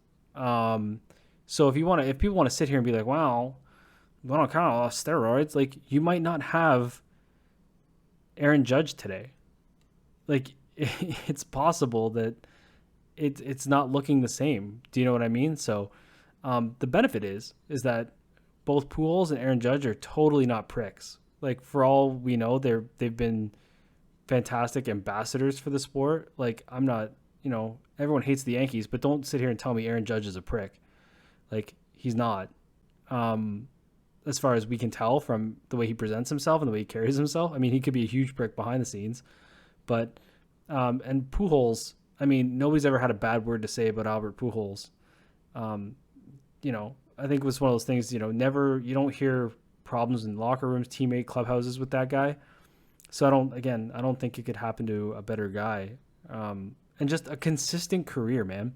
Like, you look at him, it was like never 50, 60 home runs. It was like 42, 25, 38. Oh, he actually did hit over 53 times. But it was like 51, 51, and 50. Right. But so, you're right. Like, he's always been consistent. Like, wait, am I looking at home runs? I'm looking at the wrong column. You're right. He never hit over 50. I'm looking at the wrong column. But regardless, he's consistent, right? Model of consistency over a 21-year career, I believe. So it, am I right on that? I mean, first season was 2001. Now it's 2022. So yeah, 21 makes sense. There you go. So it's and you can see I wasn't looking at anything. I pulled that one out of my head. Um, you know, I think in a weird way, we get to celebrate the honesty of these guys because we've had the ulterior. So, you can't have the good without the bad, and the bad kind of saved your game. So, I guess that's just the way I look at it. I'll acknowledge both, but I'll acknowledge them in parallel. I won't acknowledge them on top of each other. I'm just looking at Pujols' numbers, and it's ridiculous. Yeah, Like if you look at his his first year in the league in 2001, 37 home runs, 130 RBI. That's unheard of. And then like if you go down the list, just home runs, it's like 37 home runs, 34 home runs, 43, 46, 41, 49, 32, 37, 47, 42, 30. Like it just until it got to a point where it was like 17. 15. Okay? Yeah, Shortened year. He only played 99 games that year. Came Dodgers. Back with I think he had 17, 18, 20 in the Dodgers, maybe, or maybe even 10 or 11. He only played the 1 year with the Dodgers. And I felt like it was longer than that, but I guess I'm conflating his time with the Dodgers and Angels at the same time. Because yeah, with the Angels, there was a season where he only played 40 games, he hit 6 home runs. Another season where he played 24 games, hit 5 home runs. And then with the Dodgers, played half a season, hit 12 home runs. Yeah. So it started to seem like he's probably Winding done. down. Like, yeah. He won a World then, Series though, right? He's got a couple. He must have won one with St. Louis. And the I'm gonna have to Dodgers? look that up. Did he won with the Dodgers, right? He would have won with the no. The Dodgers won in 2020, and he was with the Dodgers in 2021. Right? Am I making that up too? In any event, Albert Pujols, it didn't seem like he was going to make it, but then came back to St. Louis and has just been on a tear. He's up to 21 home runs this season already, which in context, 2006 and 2011 World Series. Oh, so both with the Cardinals then. Yeah. Those Cardinals teams were good, man. Oh yeah. Those are Chris Carpenter years, right? I don't want to talk about it. I don't want to talk about it. But yes, Albert Pujols is obviously going to be one of the greatest players of all time. It's cool that we're living in this world where he's got this accomplishment. It was cool that he did it in Los Angeles too. Just the stars aligned. Dude, it was too bad that it happened on an Apple TV day. But yeah, he's loved everywhere he goes. It's a shame that he we talked about, he hasn't got the same kind of farewell that Jeter did. But you want to talk about a model first ballot Hall of Famer? Like that's the guy. Like if you want a template for a Hall of Famer in baseball, it's Albert Pujols. Consistency, success, carried himself well. I don't think you can craft the checklist for Hall of Famer better than looking at Albert Pujols. And based on his body type, he's probably not going to have a steroid scandal. True. More likely than not, but yeah. So congratulations to Albert Pujols. It'll be interesting to see what he ends up finishing with. And I'd be very okay with Aaron Judge doesn't break the record, but if he does break the record, I hope I'm there when he does it. And the Jays are playing in Toronto the next few days, so we'll see if that is how it goes down. Now, we have a couple things left here, and I really want to keep this under 2 hours, but I don't think we're going to. So we have the White Rabbit, and we have top 5. So let's go to White Rabbit. And that is, of course, if you're unaware, this is the wrestling corner of the sports podcast where we talk a bit about wrestling, and we'll talk briefly. There's been this tease going on about this White Rabbit where, they play this song during commercial breaks, and which is a smart way to get around licensing, by the way. Yes, because if it happens during the commercial break, they don't have to pay for it. Very smart. And everyone's just going to record it on their cell phone anyways and put it up on Twitter. And then everyone's wondering, what the hell is this song? Why does the lights go super red at the end of it? And it just ends and nothing else happens. And then on the actual television show, you'll see a fan holding up a sign that's a QR code.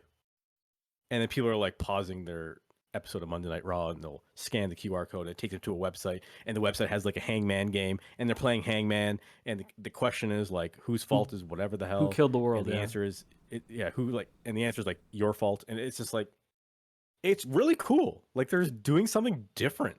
And it's, it's almost unusual because I feel like WWE for so long was stuck in this formula that didn't have a whole lot of variety to it. It was just stagnant But almost. dude, they did this. They did this.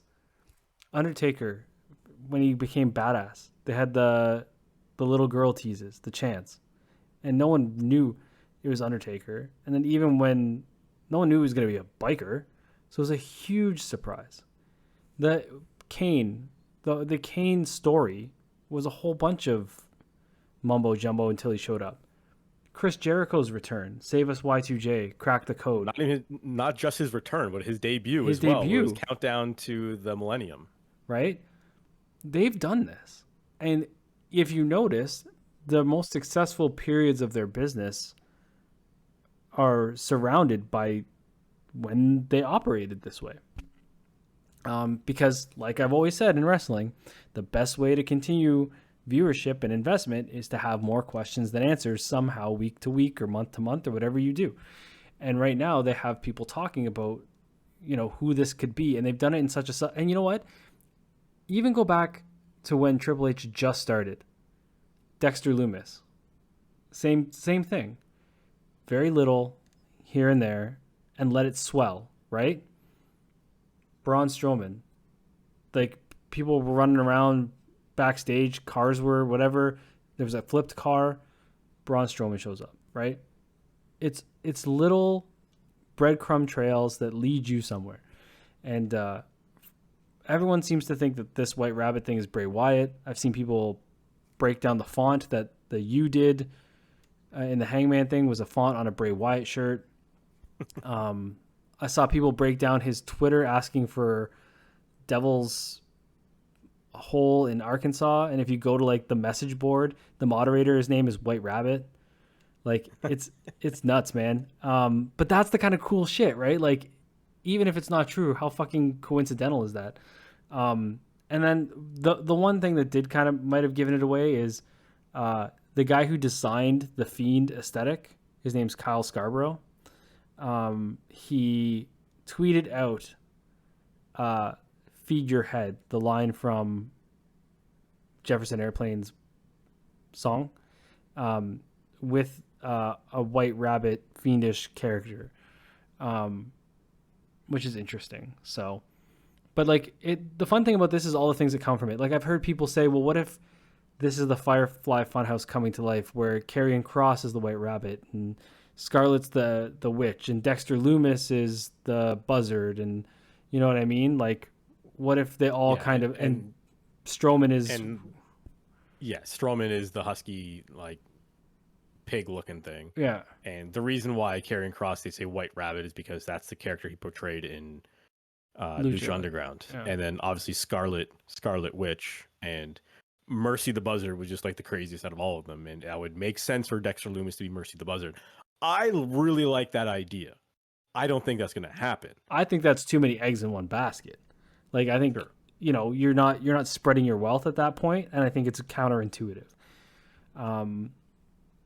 Apparently Triple H went on record to say it's somebody nobody's been talking about, which could be a play on words in that, maybe it's not Bray Wyatt, but a new iteration of Bray Wyatt. Do you know what I mean? Like, you can't talk about it because you don't know what it is. Like, it's not the Fiend, it's not Bray Wyatt, it's not. So it's the White Rabbit, right? So apparently there was supposed to be something happen tonight. We're talking, so I don't know if anything happened. I doubt it. And that's what they said on SmackDown this past week as well, where they said at 9:23 something's going to happen. But at 9:23 they were in commercial break, and something did happen at 9:23. But it was the same thing they've been doing for weeks. So, but here's the thing. I think, but doesn't it make you want to find out? Yes, like, it does make you want to tune into the show, and because you don't want to miss it, right? You don't want to be on the outside looking in when something like this happens. That's it. And that's the emotion you need to evoke. You don't want to be left out. Like, it's FOMO to a T, but it's not even FOMO like if I don't have it. It's you want to be involved, right? And you're involving the audience, right? WWE hasn't involved the audience in fucking forever. It's been and maybe it's a lack of motivation. And that's what I've always said, right? Like, if you're if you're a sports entertainment company and you're the only sports entertainment company, what motivates you to do well if you're the only gig in town and you exist in an echo chamber? Whereas now, you're re-acknowledging wrestling. You understand that if you take that approach, there is competition. It's going to make you better. And we'll see what that looks like. And I think this is the kind of thing. And check this out. I almost think, too, it's a kind of shot across the bow at Tony and his group. The fuck have they done to tease anything? They just have people walk out. Like, they haven't teased fuck all. It's just, oh, fuck, here's Soraya. Oh, fuck, here's so-and-so. Oh, fuck, this guy just walked in. Like, there's never any sort of... And that's the one thing I'll knock AEW on. There's, for as creative as some of their guys are, there is zero creative. And it's odd. It seems like, yeah, there's a lack of I don't necessarily think there's lack of long-term planning. I think sometimes they don't understand how to get from A to B. Where maybe they have an idea for this thing here, but they'll do something one week and they'll forget about it for weeks on end. And then they'll come back to it. And I'm like, wait, what and they have no patience. We're still doing this? They have no patience. It's like they want to win now. Like, let's just win. Let's just win. It's like a team that just signs a bunch of it's actually literally a team that just signs a bunch of free agents trying to win, right? Where they don't draft, invest long term, see if you can build a sustainable championship winning environment. They'd rather just sign and then what happens? You don't win. It's actually literally parallel sports. You don't win. A couple of those guys get disgruntled. They want to be traded out of town. The whole Bobby Fish thing is wild, right? Like, Bobby Fish apparently was released for trying to convince Adam Cole and Kyle O'Reilly to jump ship back to the Fed. And then when he got cut, Trips was like, well, you're just Bobby Fish. I need all of them. And didn't give the dude a deal. So now he's an Impact. Like... Yeah, so I don't know how much of that story is actually how it went down. I understand that's how it was reported, but I don't know. Wrestling reporting is suspect. It's sketchy at best, yeah. So, but I'm just saying, like, the sports analogy is very accurate because if you don't think long term, you have such a small window, and I feel like AEW might have already passed the window, and now I feel like they're trying whatever, especially with the Punk shit. Like, they're trying. And I'm not saying they'll fade out or whatever, but I think their window of being WCW level of competition, I think it might have passed. I think what they may be in a rude awakening for is that for a long time they were like, they had the court of public opinion, or wrestling fans were so disgruntled by WWE that it was, hey, there's something else now, and they're giving us what we want, and they're doing all these cool things. And now all of a sudden WWE is doing cool things again. And you're going to have people like paying less attention to what you're doing. So I think they're going to need to start really making their show more interesting, or that's going to be a problem for them. Yeah, cohesive stories that are meaningful, not just fly by night weird. Let's just do this for the sake of doing it. Like, I think, like, fucking Muda just shows up, right? Like, okay. Do you know what I mean? Like, it's got to have something. There's got to be a hook, right? And I for the life of me, I couldn't tell you what the hook is right now. The fact that they have Adam Page being the next challenger when he, again, potentially was part of the catalyst for all of this is wild to me. And you know what? He might be completely, not as guilty as some of the others, right? But at the same time, like, let that simmer. You have a very deep roster of guys you could elevate in a program with Moxley for the title, right? Tons of guys you could elevate. And you just go back to the well, and I feel like that's a dangerous thing. Yeah, and I think something that they have a bad habit of doing is pretending that heels and faces don't exist. And then they'll book a match of babyface versus babyface, and they'll wonder, oh, that match didn't get the reaction we wanted it to. It's like, well, because you made the fans decide which one's the heel and which one's the babyface, and they don't then they start booing your babyfaces. So, like, the Adam Page thing, I also agree. I don't think he should be involved in the title picture right now. I think you needed to rehabilitate Adam Page. whether guilty or innocent, whatever, he's there. He's on the team. You need to use him. I'm not saying don't use the guy, but I'm saying put him in the middle of the card, have him get some wins, establish him as one or the other. Is he a babyface or is he a heel? Because if he's fighting Jon Moxley for the world championship, who's your number one babyface, he's going to get booed out of the building.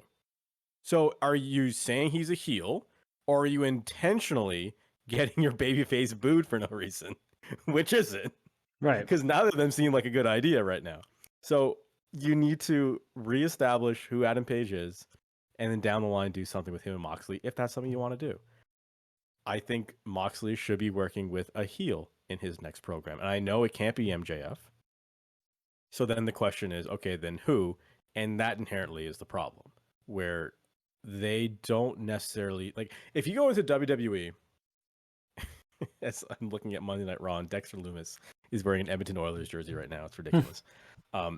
If you go into WWE and you like grab a script for Monday Night Raw, you know what they're going to have on their script? They're going to have Heels and one faces. piece of page that says heels on this side, faces on that side, and it's all broken down. They have you either one side or the other. And they do that so if they ever have to make a decision of like, oh shit, we need to have a match with this guy. Okay, I'll look at this column. He's the heel. Boom. Send the match out there. I don't think AEW has that. And intentionally so. Like, I don't think they believe in heels and faces, which just blows my mind. Because whether you want to believe it or not, that's how fans are going to react when they watch a wrestling match. They're going to cheer for someone or they're going to boo someone. Now, if you want to encourage them to cheer for one guy over the other because you're trying to push their merchandise or you're trying to sell pay-per-view buys, it would be to your benefit to embrace the idea of heels and faces. And it's not that gray non-heels and non-faces can't exist. New Japan, Tanahashi and Okada have had wars, and neither has really been the heel. And both come out unscathed. It's just your entire roster can't be it, right? Like you can do a Mox Bryan, you can do a Punk Mox, you can do these things where no guy's the clear heel, people enjoy the match, there's a level of respect at the end, blah, blah, blah, right? Like that's perfectly normal. The entire roster can't be that. And I think that's the issue, like you said, is just there's no story. So pro wrestling is rooted in story, right? Stories have boundaries. Stories have parameters where the story exists inside of. This is almost like watching Shrek, where it's just fucking people from all different fairy tales are all over the place, just and you're just like, what is happening, right? One day New Japan's in here for Forbidden Door, then they're not. Like one day the Muto shows up and now he's not really here anymore, and like because he's retiring. Like you don't know what's happening or why. It used to remind me of Impact used to be a lot like that. Whereas week to week I didn't know who the fucking heel or face was. Who is Eddie Edwards today, right? Like I didn't know at times like who was supposed to be what. And I as much as I enjoy some of the in-ring product on AEW, I don't know what is happening. Like if you ask me, even outside of MJF, who a heel is, I mean, and they're also like, and this is not a knock to the guys, I think it's more of a knock to AEW. They have a bunch of third liners right now, right? Like a ton of third liners. I was thinking of who as a heel could challenge Mox. Well, I was just thinking that too. And Jericho? That's no. Where that's where I got on this tangent of like heels and faces. I don't know who the next heel is. MJF? Like, if we have MJF here, I guess it's Jericho is your number 2 heel, but he's the Ring of Honor World Champion now for some reason. So I guess he's out of that potential spot against Moxley. So then who's your next top heel? Sammy Guevara? Is he still with the company? It sounds like he's leaving. Okay, who's your next heel? Ethan Page? And he's as good a pick as anyone else on that roster right now. Right? I don't hate the idea, but you would have to elevate Ethan Page, which that's what I'm saying. But they haven't done that. But you have to have the foresight to say, okay, we need a heel for Moxley to kill. Let's build up a heel. Let's get him in a position to challenge John Moxley. We can't just give it to Adam Page because he's the only star. It's like, well, no. You need to start establishing who these guys are, create a pecking order, create a like they have like rankings. Like, who's the top ranked guy in AEW right now? But that's the thing, it doesn't even need to be that. All again, and I'll say this till the day I die. The first Dynamite after Moxley is champion, all you have to do is have him cut a promo and someone interrupts him. It's literally that easy. And that starts the program. Or some guy in the back says, you know what? Look at my record. I've been overlooked. I'm going to take mine. Yeah, it's not rocket science. It really isn't. And it's just devoid of any of this. It's really weird. And yeah, you can do a segment like that, and then you have some sort of authority figure, which other than Tony Khan, like I think they need an on-camera authority figure in this television program. And they have plenty of guys who are capable of being that. Like William Regal could be that guy. I mean, the list goes on and on who could be in that role. But they would come out and say, you know what? You're right. You deserve a championship match if you can prove yourself. And I'm going to put you in a match tonight and see if you can prove yourself. And then we can start setting up these wins for these heels to gather some momentum to go into the pay-per-view. I'm sure I don't want to knock them too much because I understand that they are picking this up from zero, right? Like, I know they've been doing this for a couple of years now, but they are. Oh, Candice LeRae is on Raw. Look at that. They don't necessarily have the years of experience doing this, and not to mention they are doing this every single week on the fly, while Tony is also running the Jacksonville Jaguars, and while he's also running some, European kickball team. So I understand they're probably pulled in a lot of different directions. So I wish them well. I think it's very good that they exist because it makes WWE better. It makes everyone else better. But of course, there's definitely room for improvement with All Elite Wrestling. All right. Top 5 time. James, we teased it earlier in the episode. We're going to be talking about our top 5 favorite non-alcoholic beverages. Mm-hmm. So now this is our personal favorite non-alcoholic beverages. We'll start. I'll go first. My number 5 is a staple. It's not going to win the most crazy awards. It's not going to be the most unique thing ever. But not only is it a great drink on its own, but also a great additive to a cocktail. I am referring to, of course, Sprite. Oh, okay. Yeah, Sprite's classic lemon lime soda, not the 7-Up nonsense. We're talking the actual lemon lime soda, Sprite. Spoken like a guy who spends a lot of time in Scotiabank for the Sprite Zone. Is it still the Sprite Zone? There is no Sprite Zone in Scotiabank Arena. No? They took that out? Where was it? What was the Sprite Zone? That was for the Raptors. It was the cheap seats up in section 300 something. Yeah, I don't think they call it that anymore. Oh, okay. Along a similar line, by the way, Sprite Zero is fantastic if you don't want the... Sprite Zero is very good, and I considered putting that on the list because when I go to buy Sprite now, I only buy Sprite Zero because I honestly can't really tell that big of a difference. Like, there is a big difference, I think, between Coke and Coke Zero. Not necessarily a horrible difference. Like, I'll drink both of them, whatever. I can't do the thick sugar. Like, they are lighter even in texture and viscosity that I just can't do anymore. My number 5 along similar lines, I used to be a big Coke Zero guy.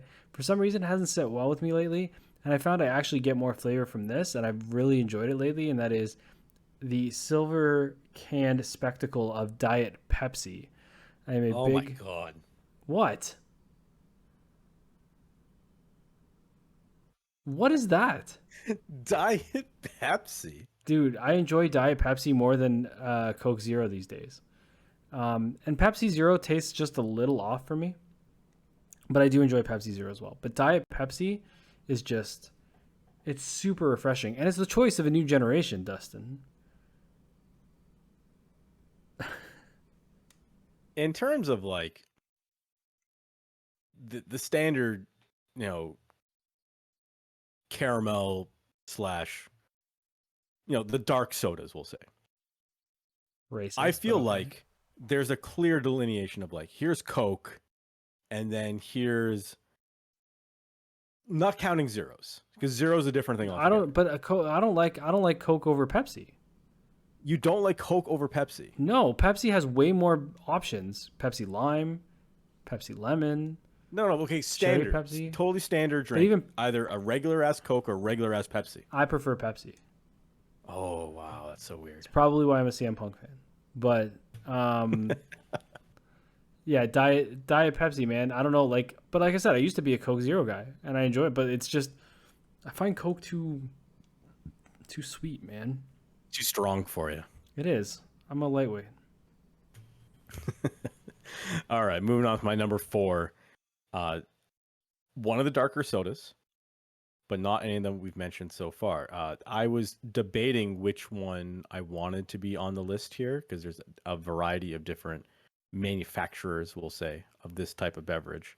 But I went with the one that I felt has a stronger taste. And maybe that's the difference between you and I, James, where you want the more like easygoing flavor and I want the more like stronger taste to it. And in my opinion, I think Barq's root beer is stronger than like an A&W root beer. So I have gone with Barq's root beer as my number 4. Because it has bite, right? Barq's has bite, brother. I actually have been hooked on the A&W Diet Root Beer. It is incredible. It is so good. Does Barq's have Diet? I don't know. I've never seen it. I imagine they must. I feel like you can't exist in the soda worlds anymore unless you have a diet variety. And Dad's root beer is off the charts. Good. Okay, so Dad's root beer. I think we only enjoyed Dad's root beer when we were kids because it came in a glass bottle with, you know, you could pry off with a bottle opener and like your dad would have an actual beer and you'd be drinking a Dad's root beer. I feel like the first time I had a Dad's root beer was at a Cracker Barrel somewhere in the US where I asked for a root beer and they came by with like a beer bottle looking thing and my parents freaked out. And you were like, no, it's root beer. It's okay. What about Mug? You ever have a Mug root beer? So Mug is the Pepsi variety, right? So Mug is the Pepsi version and Barq's is the Coke version. What's A&W? A&W is independent. Although I would liken A&W root beer is so good though. It's good, but I would liken A&W closer to Mug. Where I feel like in terms of, I think it's just carbonation. I think is my issue. I think the Coke brand is more carbonated than it's a lot smoother. It is a lot smoother. That's what I mean. So it's less carbonated. I feel I could be completely wrong, but you're right. It has a smoother taste. Does the Mug and A&W, whereas Barq has more bite. So that's why I went with Barq's root beer. My next is I guess it would be from Ten Rens, but the grape green tea bubble tea from Ten Rens is fantastic. I say I don't like sugary thick drinks, and then I say grape green tea bubble tea. But there's something about those tapiocas, man, when you're drinking that just, I don't know, it hits the spot. And grape green tea, like, I'm not really into like the chai or like the matcha or whatever. I can't really do those things. But the grape kind of just tastes like a nice juice almost. And with, like I said, with the tapioca balls, they're awesome. So I can go to also like the fruit teas or the other places that have it, but like, or T168, I think it is. But Ten Rens is just so clutch, and I think it's the best version of that. So I'm calling Ten Rens grape green tea bubble tea. And, you know, I could have said bubble tea in general, but again, there's so many different options, and some of them like I can't do. So I have to be specific. No, that's fair. No, I think you're correct. You have to be specific on exactly what that was. All right, my number 3 is my only I was gonna say energy drink. It's not an energy drink. It's my only sport drink. And I feel, and again, I picked the Coke version of this. Interesting. I didn't even realize I did that. I feel like this came out, like this brand launched when I was a kid. I could be wrong, but I feel like it launched when I was a kid, and everyone started drinking this shit. whether you had gone for a run or not, or whether you had just played a sport or not. Kids were showing up to school with this in their lunchbox. And I'm talking about Powerade. And in this case, we need the blue Powerade. So now not Powerade Zero. And I understand there's a large amount of people who like live and die by lemon lime Powerade. That's not me. Okay, I understand. I appreciate red. the lemon lime, but it's got to be the blue. Blue. So in terms of, I liken Powerade to candy, where if someone offered you candy and they held out their hand and it had a whole bunch of different colors in it, if there was a yellow one, there was a purple one, there was a red one, there's an orange one, and a blue one, and a green one, we'll say. Everyone's going for the blue one. You're going for blue or you're going for red.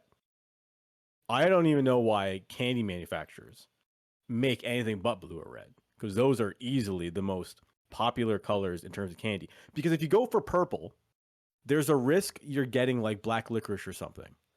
Whereas if it's grape, it's fine, but there's still that risk of black licorice. If you get green, it could be lime, it could be green apple, which is just rancid. Then if you go yellow, it could be lemon, which is okay, or it could be banana, which is really good. So there's too much variable there. Orange is like mid. It's never good, or it's never like really good or never really bad. But red, you know, is going to be cherry, or maybe strawberry, or some sort of like tropical fruit. And that's going to be bomb. And blue is always like basically cherry, but it's just a better color.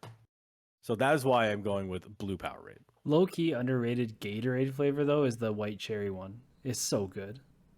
Just as a heads up.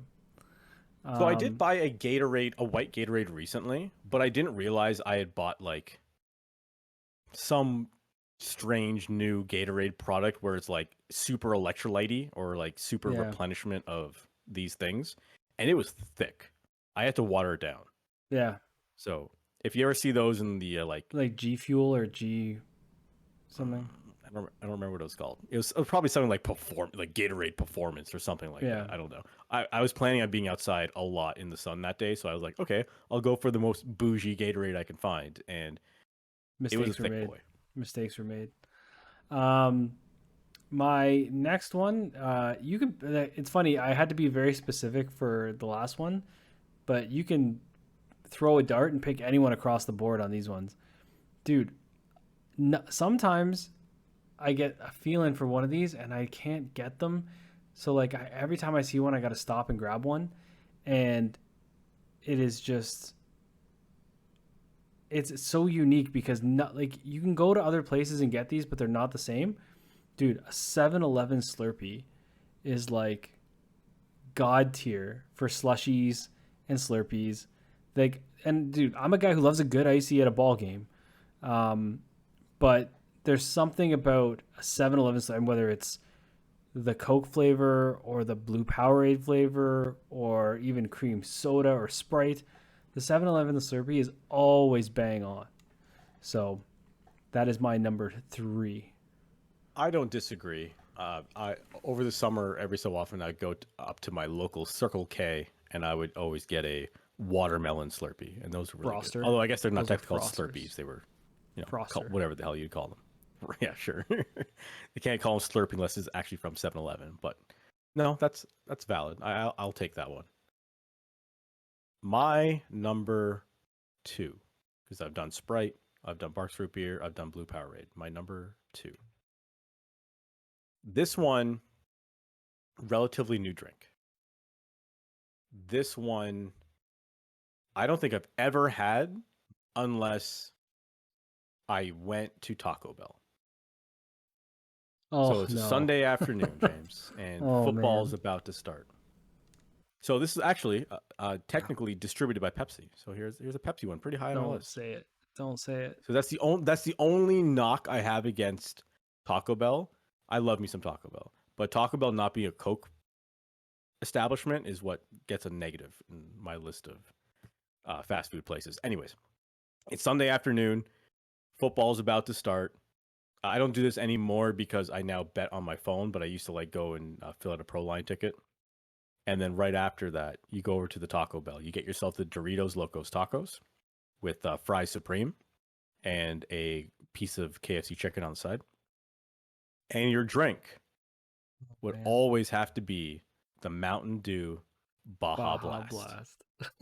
That's it. Dude, it's you say that, and I was at the Taco Bell at my local mall establishment, and this lady, she was like 50 years old, was just standing waiting for her order, just taking mad refills of the Baja Blast. And I was like, I'm pretty sure this is made for 15-year-olds.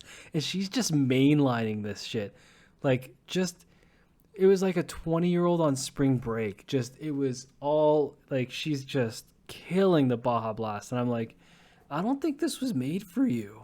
Like, you know? So, I don't know, man. I've never tried it. I don't know that I can. It's good. It's real good. I feel like I don't have enough face piercings to drink Baja Blast. Like, I feel like I don't, like, I'm not into, like, I don't play dirt. Like, I'm not into rally cars. Like, I don't, you know, I don't know. It feels like you need to have at least 2 X Games gold medals before you can have some right. Baja Blast. And like, I love skateboarding. Like, I'm not good at it, but I like watching it. But I don't think I watch it enough to drink Baja Blast. All right. Oh, this one's tough. Okay, I'm gonna go with this. So my number 2 is the most white girl thing that I do. I know what this is already.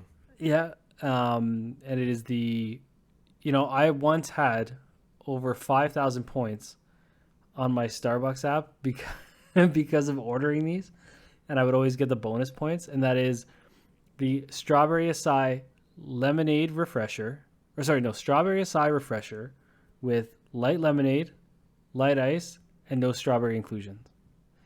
It is venti, by the way, size. It is it's pretty much my everyday, not every day because I would be poor, but like 2 or 3 times a week I grab this drink. And I live and work close to a couple Starbucks, and it is my pick-me-up drink. You know, if I need a little bit extra, that's where I go. You know, I type all these things into a Google sheet, and I know the column isn't huge, but the fact that your number 2 took me 3 lines to write out what it was, I think is a clear indication that it is a ridiculous order of strawberry acai refresher, light lemon, light ice, no strawberry, venti. Yeah. And the worst is when you go to order it, I'm like, can I get a strawberry acai refresher with light lemonade? And they go, okay, cool. What else? I'm like, no, I'm not done. Light ice and like anything else. I'm like, I'm not done. No strawberry inclusions. See, if you have to say no strawberry inclusions, because if you say no strawberry, they go, well, then do you just want a lemonade? I'm like, no, not no strawberry. No strawberry pieces, because although I like bubble tea, it's weird. I like bubble tea, but I don't want to chew strawberries in my drink. It's very odd. I never end up chewing the fruit at the bottom of a Starbucks cup. It comes through. It comes through.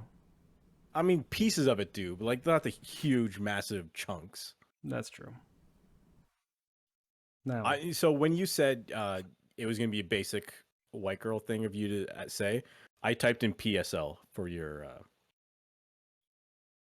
number 2. I thought you were going to drop the pumpkin spice latte on me, but I'm glad you didn't. I didn't want to steal your number 1. It's not my number 1, actually. My number 1 is something that I always... Okay, so when you go to the movies, there is a clear advantage on movie theaters, or anywhere really, but like specifically I always get this at a movie theater. But there are times where you hit the en routes on the way to London, Ontario for Smash Wrestling or for Greektown Wrestling, or you are on the way back for some bootleg show in Peterborough, Ontario, or something. You hit one of those en routes and you hit one of the Popeyes. And maybe you're not really feeling Popeyes, but there's a reason why you go for the Popeyes. Because they have the Coke remix machines. Okay, now we're talking the same thing with your Cineplex movies. You go into the Cineplex, even though you have a VIP ticket, before you go over to the VIP area, you go to the regular concession area and you get the biggest cup they have. So you hit the Coke remix machine before we go to your VIP seat. Okay. And what are you putting in that Coke remix?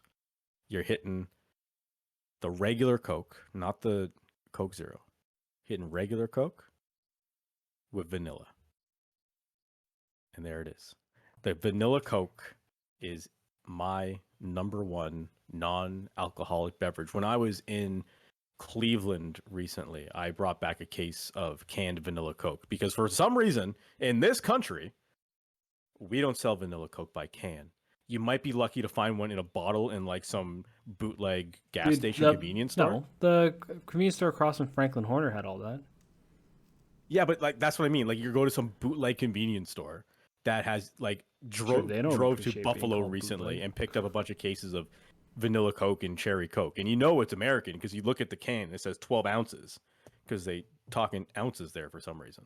So I wish we had vanilla Coke, but I guess we don't have enough freedom in Canada to have vanilla Coke. But maybe back in the day, do you remember Coke Black? No. It was coffee and Coke in small bottles. Look it up. Coke Black. Coke Black. It was pretty good. Oh God, no! I do not remember this at all. I like I've seen the new cans that they have now where it's coffee and Coke mixed together, but yeah, I've never so seen this is the same product, but I think it was marketed and it was in small glass bottles. It was great. It's BLAK, Coke Black. Yeah, black. My number one, very simple, lowest calorie intake on the menu. And I'm lucky enough to work near one and live near one so that, again, I can get it anytime I want in the spirit of the former Blue Jay, Jose Bautista, is an Orangesicle Booster Juice. Booster Juice is so fucking good. What a reach. Okay. Booster Juice is so fucking good, but Orangesicle takes the cake. And I would have said an Orange Julius, but Orangesicle from Booster Juice is just that much thicker, smoother. You know, it's that, you know, like you said, vanilla, right? It's orange and vanilla. I love creamsicles. So, like, Orangesicle, and it's the lowest calorie one on the menu. Go figure. You know, you get the full size with a Warrior booster, and you are good to go for an afternoon, sir. I can't even make fun because back when I used to go to the office every day, there was a Booster Juice so like my office is on top of a mall, so I would go into the mall and go to the Booster Juice and then go up to the office, and I don't remember which one I used to get. I'm looking at the Booster Juice menu right Strawberry now. Sunshine? Like it might have been the pomegranate passion. Palm Passion? I thought pomegranate punch was the one I used to get because that one has the whey protein in it, and I thought that was cool because it was like building muscle. I would have put the whey protein in my Palm pomegranate Passion. punch. So like there's freshly squeezed that I'm not a huge fan of. Like it's okay. There's Jugo Juice, which is not nearly as good. Booster Juice just has it, man. And everything on the menu is decent. The protein balls of snacks are good, but like they have the like Funky Monkey, I think is one of the. It's like banana and peanut butter. There is a Funky Monkey. It's banana, chocolate almond milk, vanilla frozen yogurt. That sounds all right. Yeah, there's Palm Passion. There's Strawberry Sunshine, Mango Hurricane. There's. I can't believe you're naming all these. You actually got them right, pretty much. I know. There's one called like Terminator or something. Like, I think. I don't have a Terminator on the list. I have a Tropicale and a Tropical Tornado. Maybe I'm thinking of the Tropical Tornado. But yeah, I'm just a very simple Orangesicle guy, man. 2 ingredients: orange, vanilla frozen yogurt. Sickle. Yeah, orange and sickle. Orange and sickle. All right, so that is our top 5 favorite non-alcoholic drinks. I do think Booster Juice was a good pick. It's not vanilla Coke, but I am now wishing I put the pomegranate punch on my list. But you live and learn. I think it's now time for shout-outs, though. Is it? Okay. Shout, let it all out. Shout it, shout it, shout it out.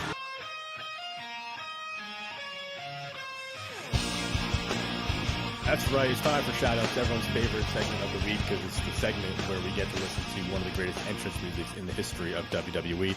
That's a good top 5 right there. The best entrance music in all of WWE, or wrestling in general. But I think what we'd have to do in that case, I think I would have to send you my top 5 beforehand, And we'll play them so out. we can play a clip here and there. Like Yeah. obviously keep it short so we don't get demonetized. Not like we're making a whole lot of money off this podcast regardless. But nevertheless, it is time for our shout outs where we like to shout someone or something out to go out on a high note and a positive note, someone or something that has impacted ourselves or the world in a way that we appreciate.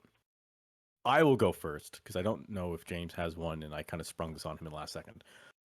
My shout out goes to, we're going to give it to one particular person. I was going to say a number of people, but I think one person is more deserving of the shout out, and that is one Neil Druckmann. Neil Druckmann is considered as like the father of The Last of Us. I think he's the writing credit and the producing credit and the directing credit of the video game, and he has like an executive producer credit on the television show. And the TV show did just get a trailer released today, and it looks so cool. And I know we talked a bit about it at the beginning of the show, but I know this has got to mean a lot to Neil, of having this vision for a video game, and you've created it and you made two of the greatest video games of all time. Certainly two of the best stories ever told in a video game before.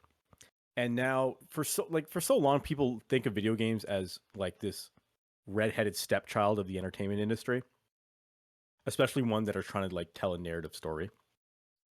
The fact that he's able to have told that story in a video game and people have recognized how great of a story it was that they wanted to make it into a television series, and not just make it into a television series, but make it into an HBO television series. And we're going to get the guy from Chernobyl to be a part of it. And we're going to get Pedro Pascal to be the lead. And we're going to get Bella Ramsey to be Ellie. Like, it's just, it must be really cool for him to see all this come together. And I appreciate The Last of Us. I think is one of, I mentioned it on our top 5 favorite video games of all time. It was my number 2.